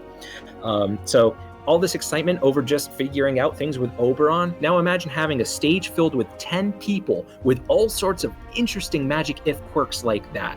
Imagine the universe you can build, and knowing that universe, when you go to see a play, knowing that universe of magic exists behind the text that you are hearing.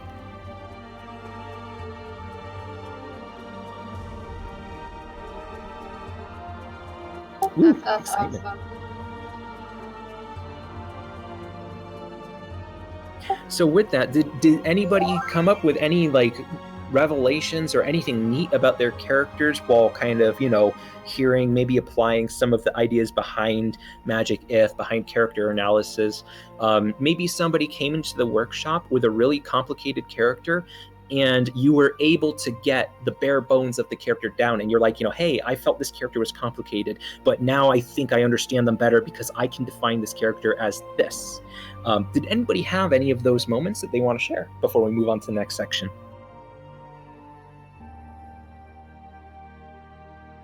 I suppose we can move on. Least over voice.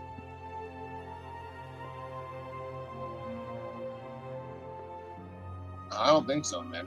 Is this more of a... Is there an interesting magic if for a character, or is this more of a... does anyone have a magic gift that would stump them sort of question?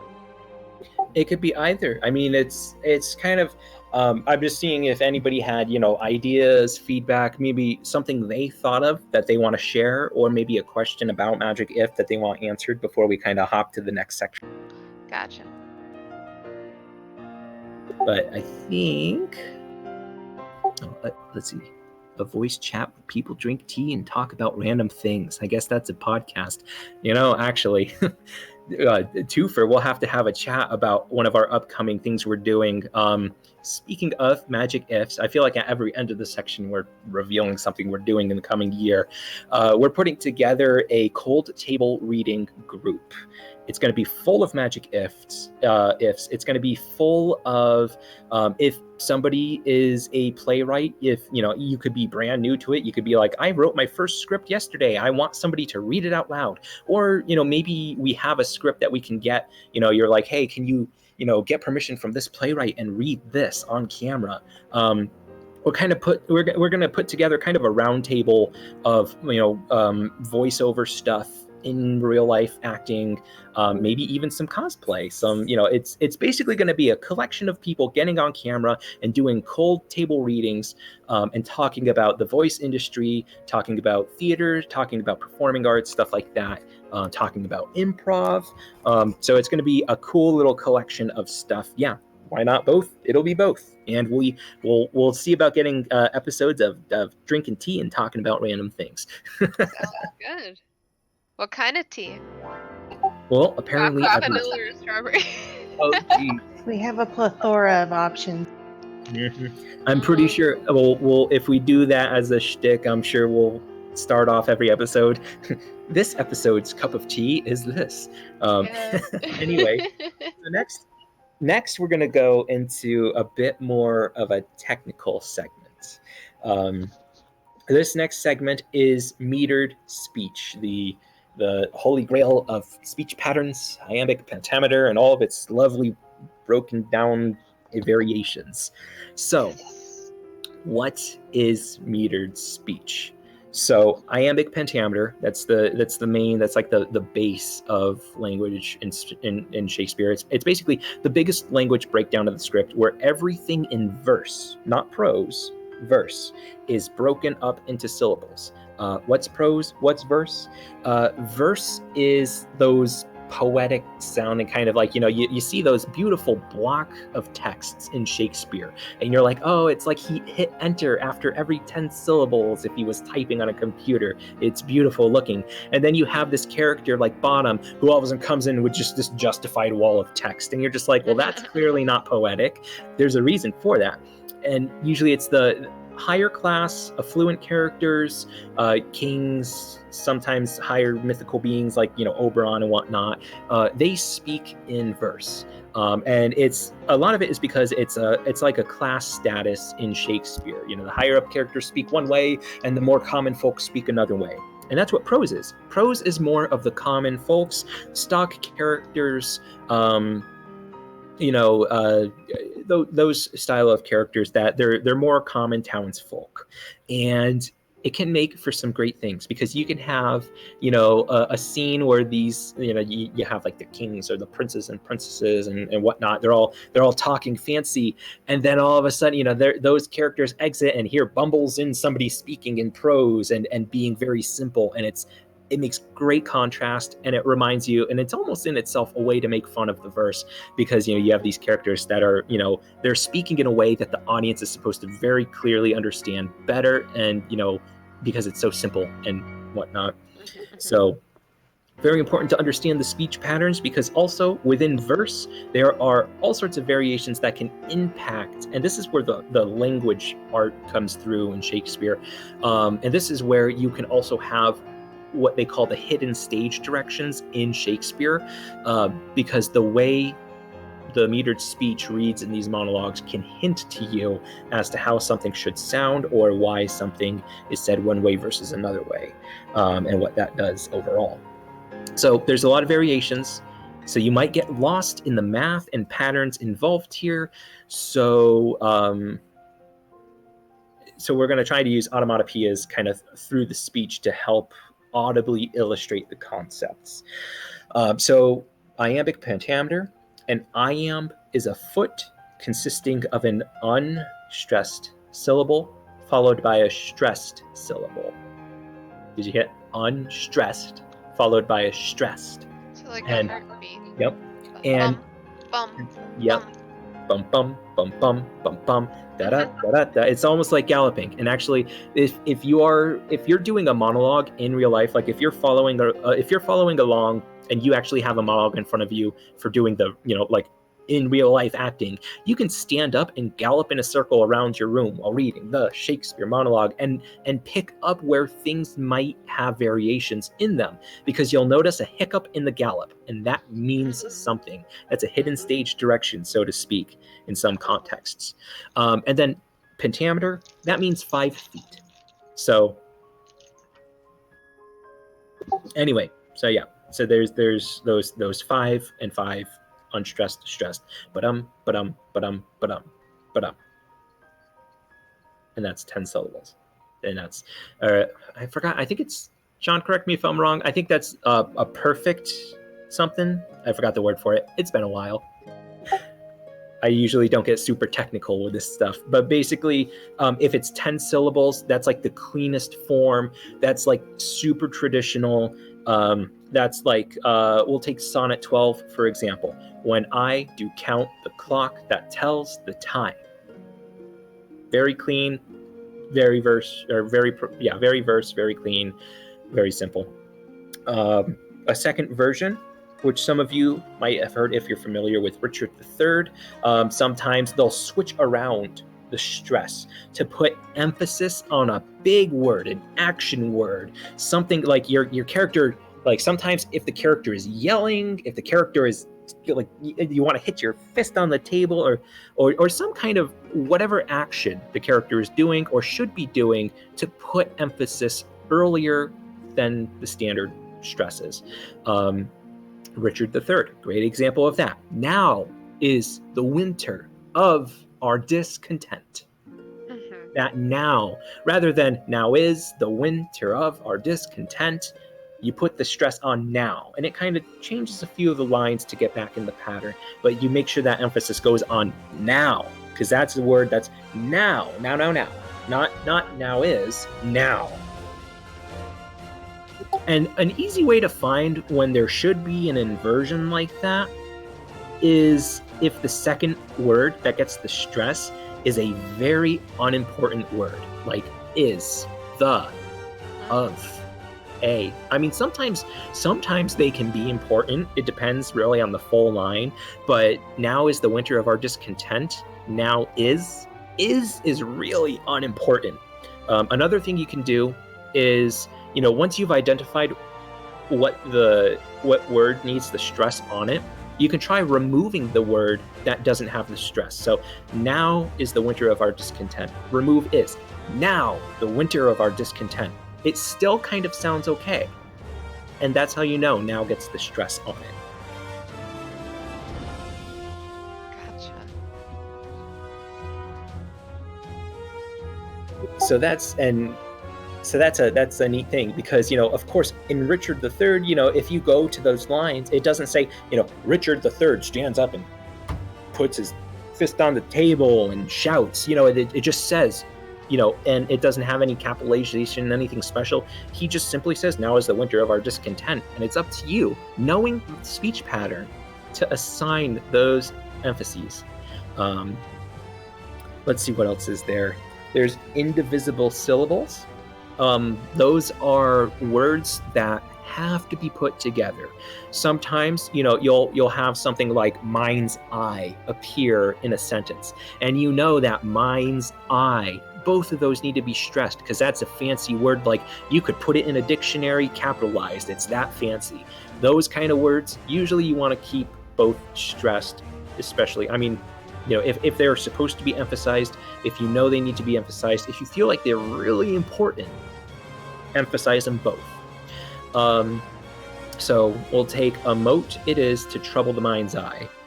If you were to read that quote unquote incorrectly, you get a mote it is to trouble the mind's eye, and that's your gallop. And that feels, even like at first it doesn't seem too much, and doing the little gallop version of speaking really helps figure out where the weirdness is. And you could hear, as soon as I hit trouble, it started getting awkward. Why is the emphasized? Why is just I emphasized? Moat is the I. That doesn't seem right to emphasize those. So then so let's just try putting the emphasis on mind's eye, the important word. What is the what's the trouble to moat? A moat is the trouble to. It's the mind's eye. So we'll emphasize that. A moat it is to trouble the mind's eye. That feels a lot better, emphasizing it, and it gives you this really beautiful finish on the line as well. Now, some of you are probably thinking, okay, I can understand the speech pattern. I can understand doing it on stage. How does that even matter when you're doing it in a video game where you don't have voice? All you have is emotes and movement. It goes into emote selection. If you know, and this is going to be, once again, another workshop we will be doing in the future. We're going to be doing some movement analysis. It's more dance, but they also teach it in theater. Movement analysis kind of helps you pick out the style types of movements, the kind of like the tempo, rhythm, and things, and the position and the direction of your movement. And those things can be expressed in a video game through emotes. By knowing what gets stressed and what gets unstressed, you can look at how your character moves when the character emotes, and you can say, okay, this emote about 1.5 seconds in really is stressing something. They're doing a particular movement or direction, so then you'll know I want that emote to happen during this stressed syllable. And it really helps you start to tie together the movement with the speech, because, and this is especially important with the video game theater stuff, because it's one thing just to slap some emotes on some text and to make a relation between movement and the text, but to actually get, and this is probably not as intense as they do when they like film cutscenes for expansions and things like that, but this is the kind of thing that goes into deciding how a cinematic scene looks, how those cutscenes look, how those characters move, and how you time the text with the pointing or the gesturing. This really helps with that. So going back to our different forms of meter, we have our standard ba-dum. We have our inversions. We have these indivisible syllables. And now, the last one here is, you probably noticed, some of you might have monologues where you're reading through, you're doing your gallop, ba-dum, and you get to a line and you're going ba-dum, dum, and there's an 11th syllable, or maybe a 13th, or maybe there's only 5. Big question mark, right? That's another thing that signals there's a certain way this character needs to speak. Often if it's something, or if, and we're going to focus more on what they call a feminine ending, and that's the magical 11th syllable, which often signals an upward inflection or special emphasis because it's outside of the regular speaking pattern. So that 11th syllable says, I am speaking irregular. It can hint to things like comedy, satire, or even outlandish humor. Like, it's basically the awkward turtle moment. And it can be a little hard because you need to make that awkward turtle fit into the scene. But it's there, and it's something to work with. And so, it really, you can especially tell if it's something that's supposed to be like satirical or comedic, because how one of the ways in modern English we make fun of people by doing the upward inflection at the end of our sentence. If you've ever met anybody who every time they speak they end a sentence like this, and every time they talk the last thing they always say is raised. Valley Girl? Yeah, it's basically Shakespeare Valley Girl. And so, let's take Hamlet, for example. To be or not to be, that is the question. That's 11 there. It changes around in the middle. And and what's great is, a lot of people, Hamlet's kind of a comedy. I mean, some people say it's a tragedy. Hamlet's kind of a comedy. But no, think of it this way. If you really get to know Hamlet is so full of angst. He's so full of He's Hamlet. I mean, it's got a lot of serious stuff in it, and it can be very dramatic. But I mean, there's moments in the play where, like, when Polonius is talking to Hamlet, what are you doing? And he's like, he's reading. What are you reading? Words, words, words. Normal characters of Hamlet's stature do not speak like Hamlet. Hamlet is kind of quirky, but it's also he's quirky because his life is just kind of shambles. So it's supposed to be, you get to that last. So looking at what does a feminine ending do to a line? It makes it comedic, satirical, outlandish. Hamlet's monologue, "To be or not to be," is it's kind of a dark monologue because he's imagining, eternal sleep, death, dying, killing himself, that sort of thing. And so, he has this really kind of morbid humor. And there's times where, the stereotype is you get Hamlet, you have somebody dressed up like Shakespeare reading the Hamlet line, staring at a skull, to be or not to be, that is the question. Like it's what is the answer to life? And it's like, no, it is an angsty teenager in his room to be or not to be. That is the question. Like, I don't know if any of you have watched The 100, Jasper. If you know the show The 100, that is a Jasper moment. Read that question like Jasper. Like that is and it's a great show, by the way, if you haven't watched it. But the idea is not to be this overly dramatic person. That 11th syllable signals you to be, become what you must. Become the edgelord of Shakespeare.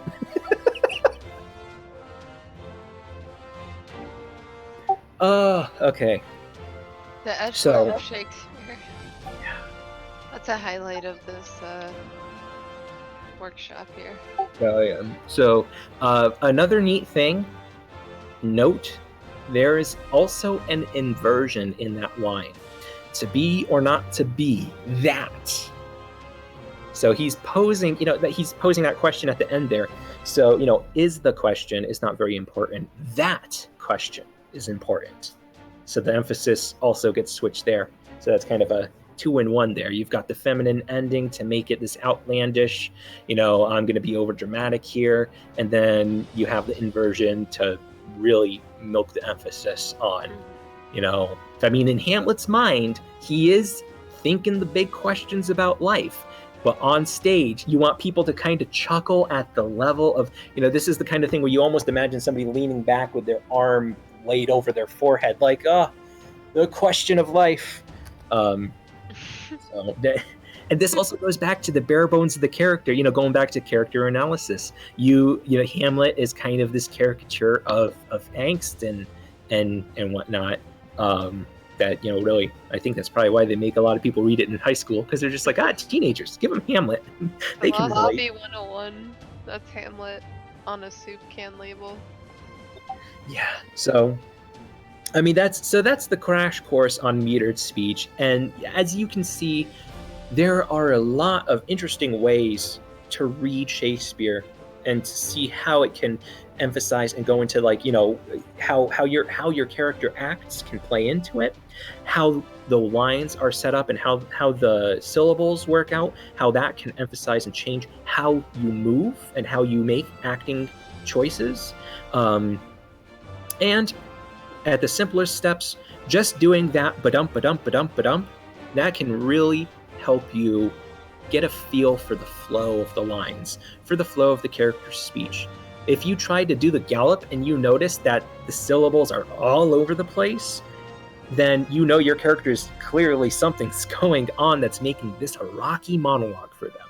But you might have a monologue that is almost entirely standard iambic pentameter.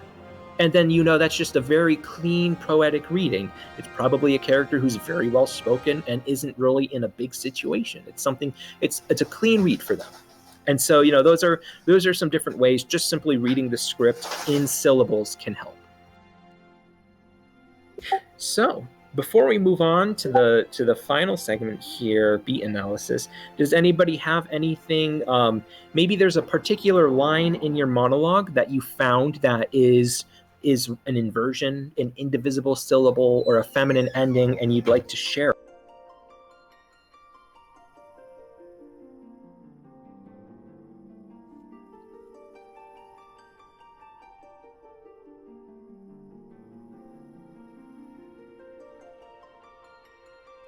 I think I might have found one. There's a point where Ileana says, and as he errs, doting on Urmia's eyes, and you can see in those two different, and as he errs, it's kind of like ba-bum, ba-bum. And then it goes in version doting on Urmia's eyes, because eyes would be the, the focus there. Yep, it's kind of almost like the mind's eye line from earlier as an example. You have Hermia's eyes, her eyes. Not just any eyes, Hermia's eyes. And so that does kind of like when you stress both of them, because of course Hermia is 3 syllables, but it tells you that this is like it's like those 2 words are ballooning versus the rest of the line. Oh, and we got a couple more here in workshop chat. I'm gonna read Pat's here first. So, second and third line have extra syllables, and the final line has an inversion. So I'm gonna give it a good old gallop here. This morning they fled away and gone. There's a clean one. And in their steads do ravens crow and kites. There's another clean one. Fly over our heads and downward, look on us. There's 11. Another neat thing, while you're going through lines like this, doing the gallop, you'll notice some words you can say with different amounts of syllables. Like over or or can be, O apostrophe E-R. That can be 2 things. That can be or it can be over. But depending on, actually, let me see if that changes things, because fly over our heads and downward look on us. So there's an option in that third line, because if I change over and I shorten it and say or to be 1 syllable, then that gives me another clean line. But if I want there to be some kind of twist on the last word, us, I can separate over and give that emphasis. Look down on us. So moving on, just how an example of how you can go through here and note things. So now fourth line. As we were sickly prey, their shadows seem. It's another clean one. Although there's a colon, so you can kind of pause between. As we were sickly prey, their shadows seem a canopy most fatal under which our army lies ready to give up the ghost. That last line, it's got an inversion and 11 syllable. Yep, and Pat nailed it on there. So our army lies ready to give up the ghost. So there, if you gallop through that last one, that ready needs to be stressed, because it sounds awkward if you don't. Yeah, I was gonna say it's got to have the pause after that comma. Yep, and because if the other thing too is once you and this is actually going to reflect back on your language analysis, because you kind of understand the words and then you do the syllables, and just doing that last line, our army lies ready to give up the ghost, I can just in my mind go, our army is ready to give up the ghost. But and then does this count? Yes. Till they had, and this is a line from Yumi posted, till they had stolen our jewel, but all's but not. Till they had stolen our jewel, all's but not. So that's got a feminine ending. All but's not. So that would be something where you're like, okay, so why is not got this extra emphasis on it? And so you can kind of, go through your monologue in context and say, whatever I'm saying here, it builds up into this moment where that 11th awkward turtle line comes in, and it's all's but not, they had stolen our jewel, all's but not. And you can just really, get creative with it. And there's, of course, and it's fine. And maybe it's a good exercise to do the galloping thing anyway, because you get used to reading things awkwardly and wrong. Because it's okay. You'll have a director in a show with you to help guide you on how to put the emphasis the way they envision it being. So, it helps, kind of, it's like an exercise to loosen your brain and get comfortable speaking things weirdly and differently. Because you can say a line one way, and a director can be like, I love the way you said that. And then you can take the same show, the same people with a different director, and then the director can go, I didn't love the way you said that. But being able to be fluid and understand how rhythms and speech patterns change up, that kind of exercise, that'll really help you be flexible in portraying the character however the character needs to be portrayed through speech.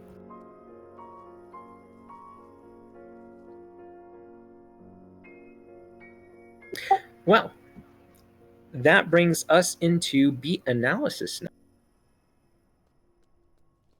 Woo.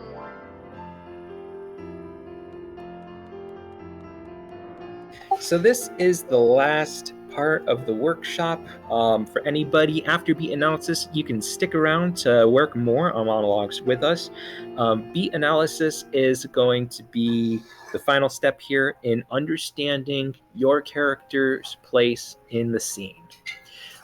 When we converse in real life, we already have mastery over the scene. We're already in our present moment. We don't need to magic if. We are the if. We are doing the if. We're a person with habits and things, and we're the master of our person. What beats do is they help you understand and communicate an unnatural scene in a way that makes conversational sense. Because, even if you know the character, you know the play, you know all these things, you're a great actor. When you step on the stage for the first time with a new play and a new actor partner who's in your scene, it is a stranger moment. Like it's somebody you don't know. You don't know their magic ifs. You can magic if all you want, but you don't know their magic ifs. And you need to have, kind of a web between, acting choices and how the dialogue flows to best work together. That way it doesn't sound like, I don't know if you've ever listened to music that has its balance way off, and there'll be a part of the song where the beat is in the left speaker and then the beat is in the right speaker, but they do it really bad and it's really awkward. This is how you avoid that in an acting sense. So what is a beat? A beat makes up the rhythm of conversation. In a play, everything is call and response, even if the actor is alone on stage. If you're alone on stage, you're calling and responding to yourself. And so apparently the dogs are being weird. Anyway, what can be a beat? What makes up a rhythm of a conversation? Silence. Silence can make up the rhythm of a conversation, because that silence is a moment of calling or a moment of response with, to something with a meaning behind it. So one of the things you have to understand when you're going through a play, and this is when you start, this is probably the point where, you've glossed over your character, you've glossed over, if you've got the monologue down, you're in the show, you're working a bit with the director and other actors, and now you're actually sitting down with the group and breaking out the script and going through the play. And this is the part that really takes you to understanding that every line has a purpose. Every line, and sometimes it's hard to believe because there's some simple one-liners or little, grunts or something, or just stuff that you're just like, does that really have a purpose in the play? Yes, it does. Every bit of a play has a purpose, which is why it's so hard to cut plays, because even if you cut something benign out of a play, it's like you need to make sure, it's a butterfly effect. You need to make sure it doesn't send a ripple that makes the play nonsensical. So understanding beats lets us tackle these moments in a way that makes sense to us and to the audience as if they were real. And that's the other big thing about beat analysis, is making sure that when the audience is seeing what we're doing, even though it may feel unnatural and different to us, it comes off as real to them. So this is going to be a mini exercise, and I'm going to I'm going to post a couple lines here that are actually non-Shakespearean. I'm going to see if we want to get 2 people doing them in-game and 2 people doing them over voice chats.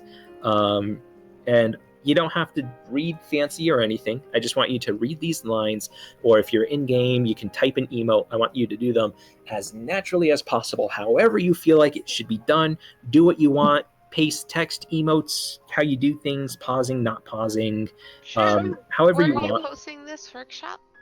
Yep, I'm going to post it in Workshop, and then Scoot's going to post the same thing in text chat in Final Fantasy XIV. But Okay. first, we're going to call for 2 volunteers from each. So 2 in-game volunteers, 2 volunteers in voice chat. So if you volunteer, do the little do a wave in the chat text, like a little wave like that. Well, 0 /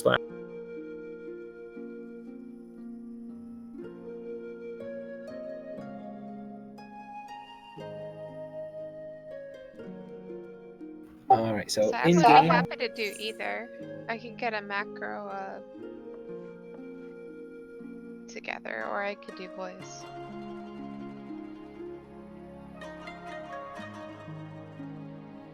I realize I should probably, for those of you that are maybe not raising your hand to volunteer, let me paste the lines first so you can see how simple it is.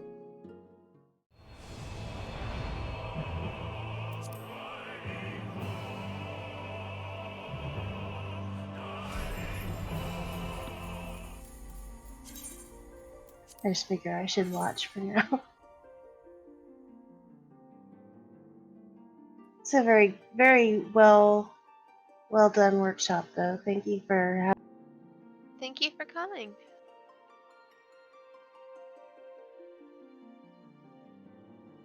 Yeah, thanks for attending. And there'll also be, there's the couple other workshops we've done for this are also online. So you could always check back in, scrub over to your favorite sections, or comment with a timestamp.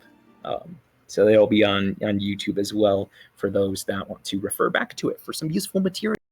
Okay. So it looks like I'm paired off with Catherine. Catherine, would you like A or B? Is that how I understand it? Yep. One person will be A, the next person will be B, and then A speaks again. And very simple line, hey, what time is it? It's 11 o'clock. Okay. Thanks. There's a couple stage directions in parentheses in there, and you are literally just going to do what you feel like doing. And then we're going to break it down and talk about beats once it's done. Okay. Oh, cool. Actually, then, this would be neat. We can have both Ash and Yume. We can have you do both the voice one and the in-game one if you're comfortable with it. Of course. I can be A if you would like. Sure. And then Yume, do you mind being B? Does this work? Sorry. Yes. Okay, there we go. So I'm B? Yep. Uh-huh. Okay. Sorry about that, everybody. I just got the blue screen of death. Ooh. Ooh. This might answer my question watching, but when you do this, do you free emote, or do you just do emotes that move your character in an appropriate? Sometimes there's a mix. We'll have people that they'll macro in the emote with the lines. Sometimes depending on, you can get super complex and manually do emotes during a line as well if you need to clip an emote or something. Usually we try to keep it very simple because we don't want to overcomplicate the actors. Right. Okay. Well, I think I'm ready when you are. Just let me know. Alright.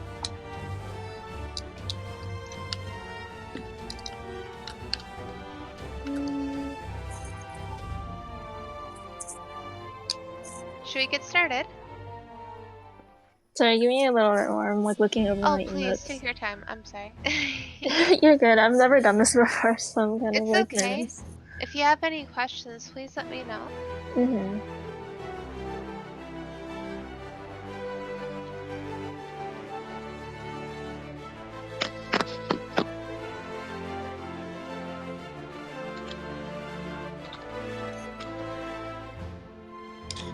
So for this, am I saying it and doing emotes at the same time, or do I also want to put it in the text chat?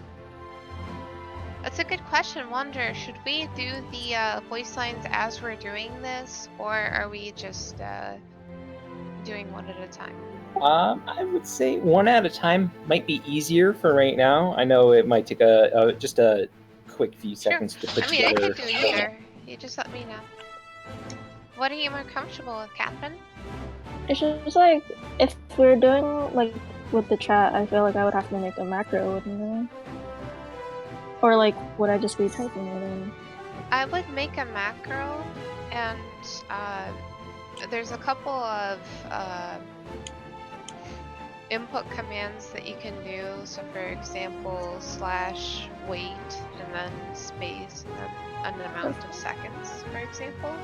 Or you can do / and then the name of an emote. So like greeting would be greeting, or lolly ho would lolly ho. Mm-hmm. Emote, they have a space between them. Yeah. Okay then. So we're doing voice. So we're doing voice and like, and then we're gonna do a chat version. I can do either, whichever one you're comfortable with. Probably the chat version. I'm not gonna lie. Sure, no problem. Let's just do that. Okay. All right, you ready?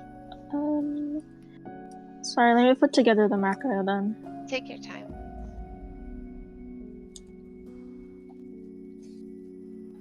And then while you two are putting together your macros and preparing, I'm just going to make a brief note here about beat analysis.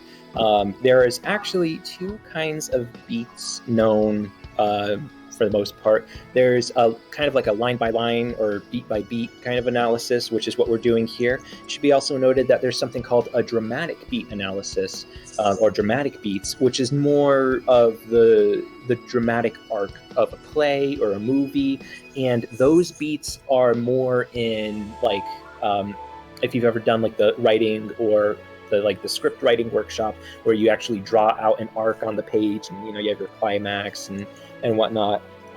That's more that kind of analysis. This one's more the line by line, putting intention behind every silence, every action, every inaction.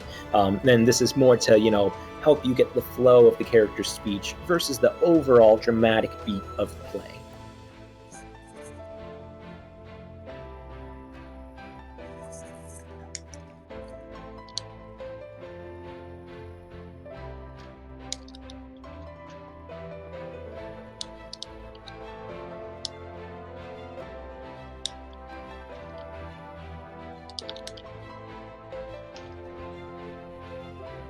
Alright, I think I'm ready. Okay, I'm ready as well. So I will start this line off. And should we get started now?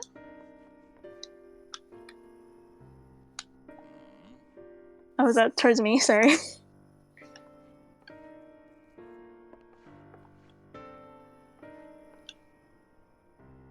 And so you would reply. And make sure you do /y in your macro to do it in the yellow text. Okay, let me do that real quick then. I had to no say problem. up.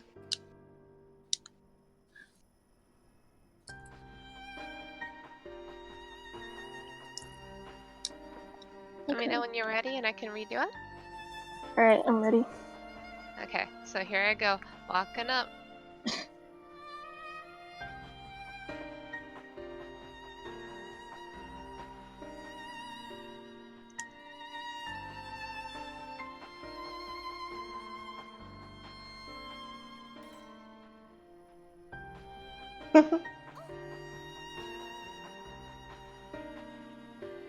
That was good. I like the bit of improv there with them. Very good job, Catherine. Thank you. So one of the first things I wanted to note is before we try doing a voice version of it, one of the first things I wanted to know is right before you hit your macro of the line, you said, "All right, walking up." That is what's called an action verb. Although usually it's just one word, you'd like walking or walking. Yep. So like kind of when you look at a script, you can see inside the brackets, character walks up to blank. Yep. And sometimes your character's not doing anything, like they're not actually really doing some physical movement, but there might be a mental action. And so, like, for example, with B standing there, it could be, I think for the scene, I think I envisioned them like, maybe they're waiting at a bus stop or passing by on a street or something. Okay. And so, you kind of imagine, and this, by getting the beats out there and then assigning action verbs to every beat, you avoid your character kind of sitting there doing nothing on stage. There's always stage business you can do, like, if there's cups on a table, you can, mime drinking or whatever, play with forks and knives and plates. But you want to have actual intention behind what your character does. That makes sense with your scene and makes sense with what the character is going to be speaking. So, for example, rather than two characters standing there and then one suddenly says to the other, maybe they suddenly turn, hey, what time is it? By saying, okay, walking up, we can go, okay, so that's how you're going to start the scene. You're going to, your character's going to start their beat by walking up. And that's also going to impact how you deliver that line, both in-game and in real life. Because if you're doing it in the game, you know that your character's going to be walking up. So, in the game, your character's not going to be able to emote until they stop moving. In real life, that's going to change how you speak it, because you speak differently. If you're slouching, if you're sitting up, if you're standing, if you're walking, if you're running, you're going to speak differently. And that is going to help you identify how that delivery goes in combination with everything else we've learned about your character. So I'm going to post the kind of, let me get it here. Could I give the chat one a shot for fun? Oh, yep. Go ahead and give the chat one a shot, and I'm gonna prepare a thing to post.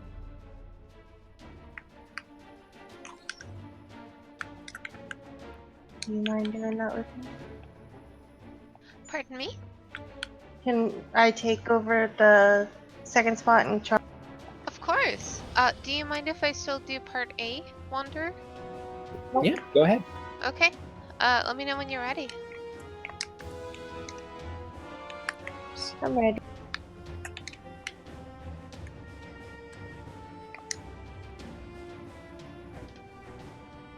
Hey, what time is it?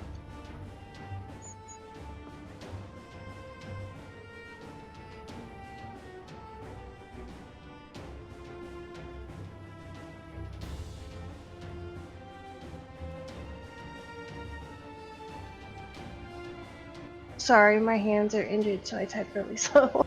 That's okay. That's No totally problem. fine.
I'm late. I'm late. Oh. Thanks. Gotta go. That was fantastic. Very good job, Silent War. Well done indeed. Thanks. Again, usually I type really fast, but yeah. It's Yeah, okay. it's hands. We're all learning here. I No think problem. we're kind of in the same boat. And another thing about that, it's not, of course, when you have something that you're doing, you have all this time to rehearse and prepare it, so that way when you do go to actually perform it, you're able to do it at pace and so on. Yeah, have the macros one of the ready. if you're familiar with rehearsal processes with theater, you probably have seen or heard an actor on stage doing a monologue or engaging in dialogue, and all of a sudden they pause and they turn to the audience and they yell at the director or the stage manager, "Line!" That happens. That's funny though. That makes it so much more realistic. It is, because and that happens all the time during rehearsal, especially with a lot of like last minute things. There was one time where I got put into a children's theater show very last minute. I had just finished another production and I only had a few weeks to learn an entire full-length children's show. And it was the one with the emperor and the little bird. I forgot the name of it. I can't remember. Okay. Anyway, it's the emperor, and he wants to get this magical bird, and he sends his servant or whatever to go and fetch the bird. And anyway, so I was the emperor's little guy there, and he had a bunch of lines that were fast paced and engaging the audience. And I just remember I had to, every few lines I had to yell line, because everybody was off book. I was just put in the play, and so I was still memorizing things, but I couldn't have a script on. And so if when you do that, you pause the play a lot. And I don't know if any of you have this habit when you watch a show on Netflix, but if you're one of those that pauses every few minutes to talk about it or do something, sometimes you kind of lose your place in the show and have to rewind because you paused way too much. Beat analysis helps yes, the Nightingale. That's it. Thank you, Justa. That is it, the Nightingale. Anyway, so every time you pause and yell line, you everybody pauses, and it's important to stay on track with what you're doing and your intention behind the line. When you do beat analysis and you create these action verbs to explain your physical presence or your mental presence, that helps you, while you're pacing out and learning your lines. It helps you stay on track with the entire scene, because you're able to chunk through the scene beat by beat. And really what it is muscle memory when you put all these beat moments together into a full scene of dialogue. So now I'm going to post here in the workshop chat the traditional beat analysis. If you were to look at those 3 lines again, is hey, pause, that's a beat. What time is it? It's another beat, looking at the time, 11 o'clock. Then the next pause, A comes back, there's a beat. Thanks, there's another beat. Right. When improving, and that's your performance there, and that second time around within the game, how you did that with all that additional stuff, that was amazing work with improv. Using the tome phone emote to pull the phone out of the pocket and check that there. That itself created a beat. That was the beat of looking at the time before putting the phone away and turning back. It's 11 o'clock. And it's those action verbs combined with the lines that really help piece together the flow of the scene. And a great thing about beat analysis is if you assign an action verb to a line and then you do the scene and it doesn't flow right, you can easily identify what has to be changed. And this is great for in-game video game theater where, maybe your character has a lot of lines and a lot of dialogue with somebody, and you just got to put emotes in there as placeholders. That way you're not, so that way you have the basic structure of the scene set up and you can tweak it later on. Walter, a question real quick. So it's basically so your character doesn't stay still during the whole monologue, sort of thing? Yes. It's basically, I mean, you might see it every now and then. You have somebody who they stand on stage very flat and just speak the lines. Sometimes it makes it that's the more thing, yeah.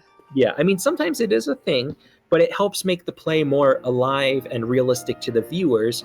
And by doing a beat analysis, it also makes it really easy to fix, because if you don't do a beat analysis, you might go through a scene and go, some of those parts felt awkward, but you don't have an anchor of where to make the changes. So then you end up going through and just redoing the whole scene and trying to change all of it. But if you do beat analysis, you could say the scene worked great, but maybe it was the second pause that had a little bit of a fluff. And you can be like, okay, that second pause, I need to change my action verb to better fit the scene. And that is what beat analysis does for you. And Suki's got to take off, but thanks for joining us, Suki.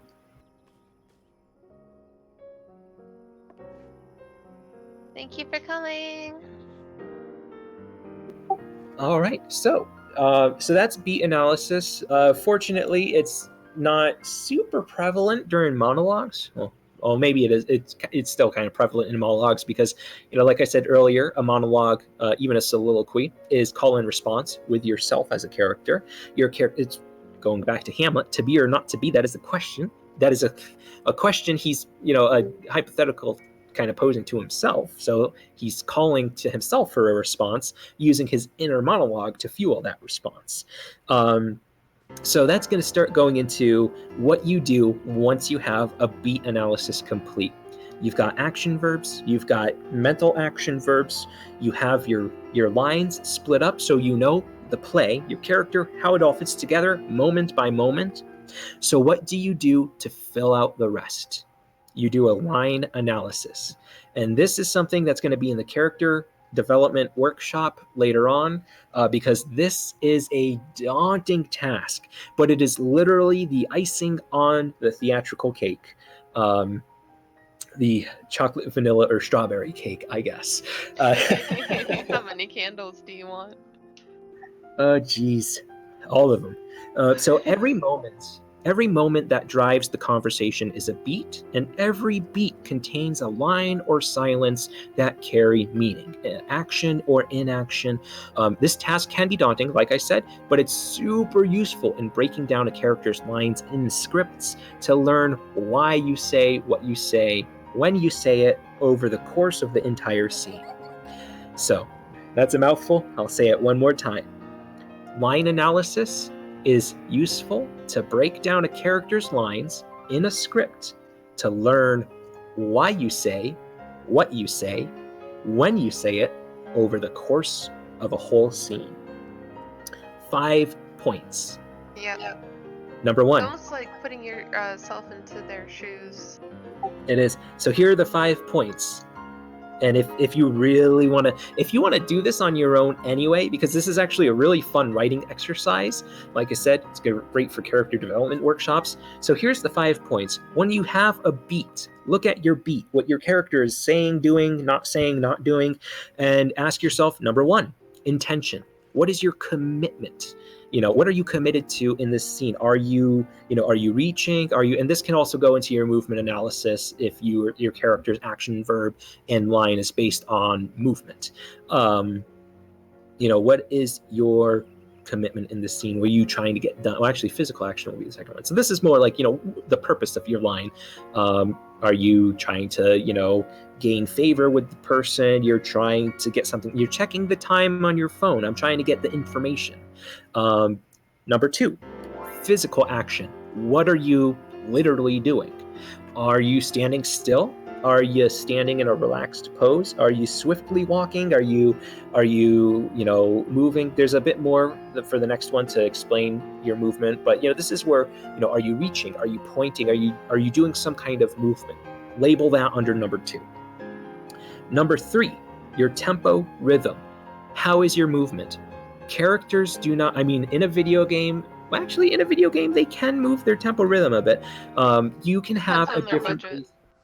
Yeah, you can have a different pace of movement. Are you fast? Are you slow? Are you moving like a sloth? Is your tempo, is it very rigid, or are you moving fluidly? This also goes into movement analysis to help you pick your emotes, because there's going to be, there's some lines that, Oberon, when he talks, he's probably going to have a bit more, sternness, but grace to his movements. Maybe when he's a little more ranty and rambly, Oberon loves to ramble, some of those long monologues, he might get... When he's more drunk.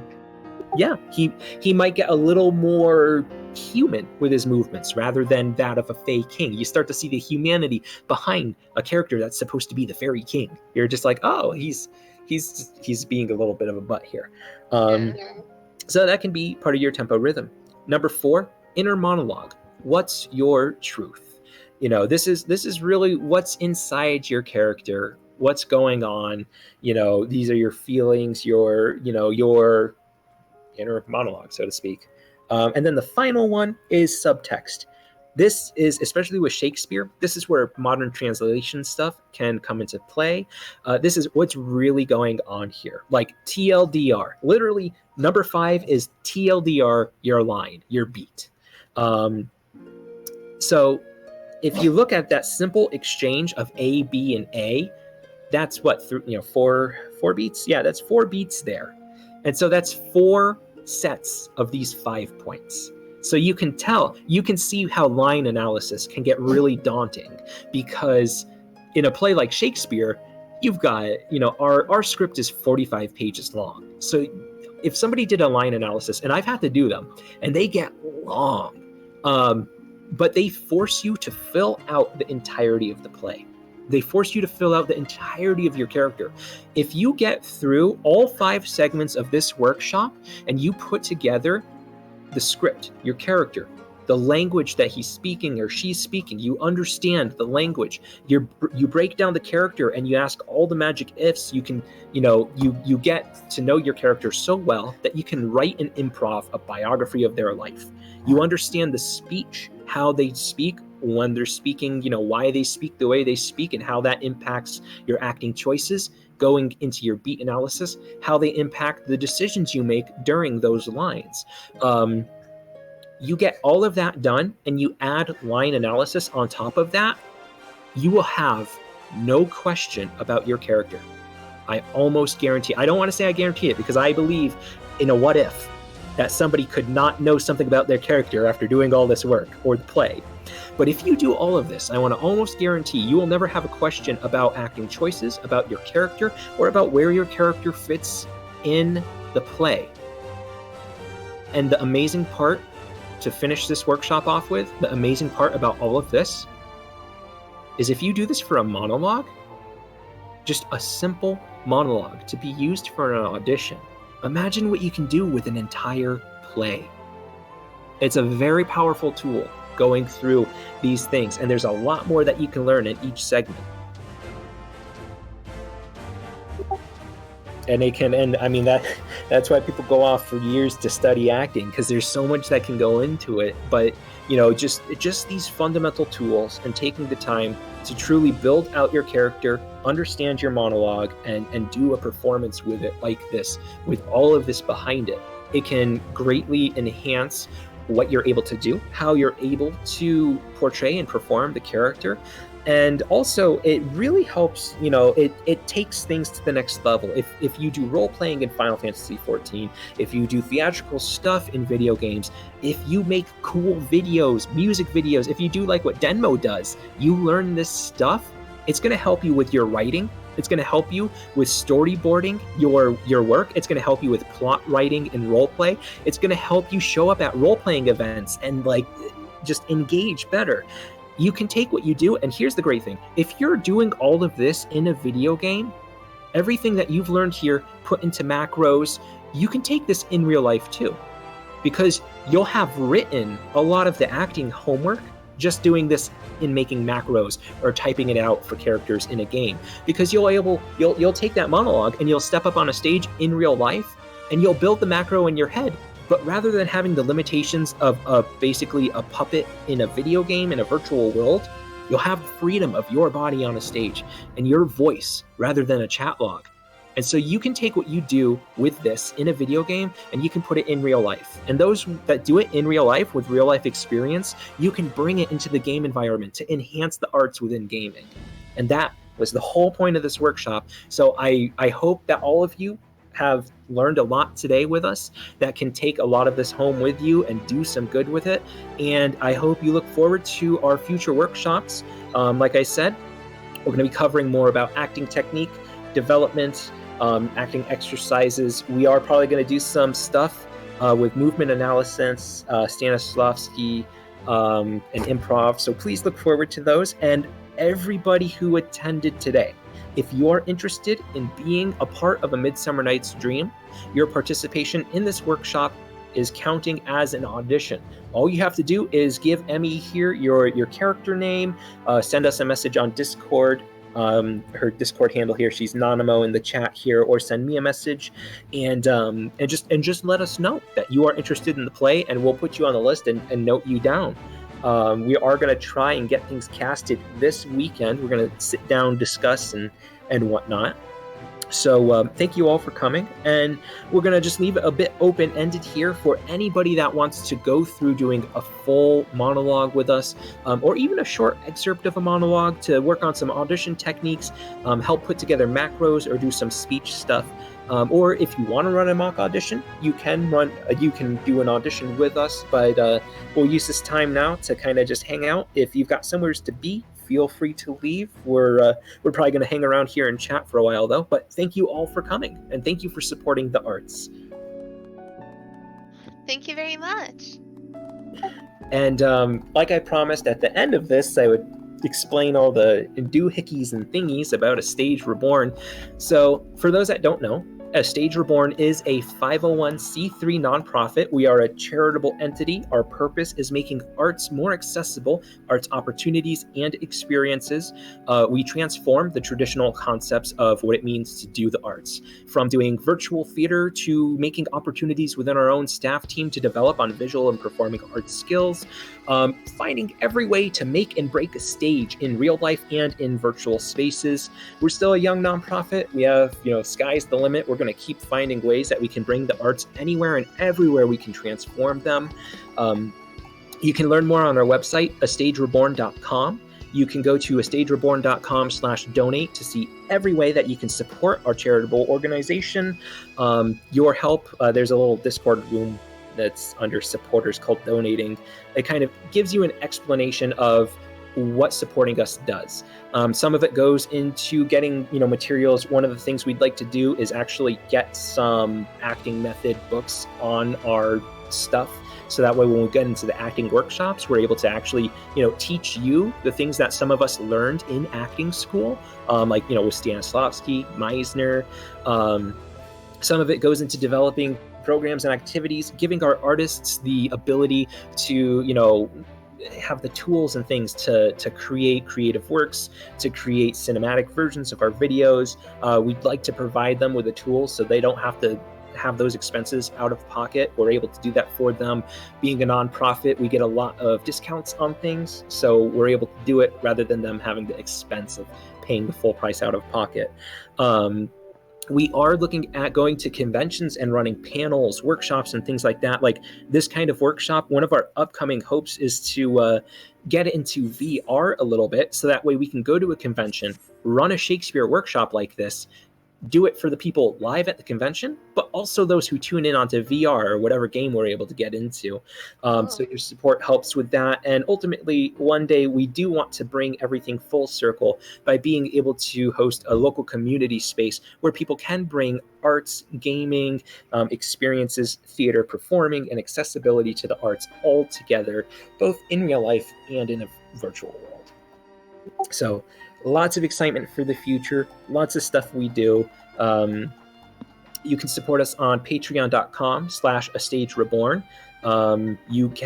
There's Amazon Smile. If you use Amazon, you can use that. You can pick us if you get things on Humble Bundle. There's all that too. There's a lot of ways. Anyway, it's all listed on there. And yeah, support making the arts more accessible. And thank you for coming and supporting us and following us on social media if you'd like. A Stage Reborn is everywhere. Thank you very much. And then I'm going to take a short break here, but we're going to stick around. And for those that want to workshop either over voice in the workshop channel or in the video game in Final Fantasy XIV itself, feel free to chat, stick around, ask us questions, and work on stuff with us. We'll be here for you.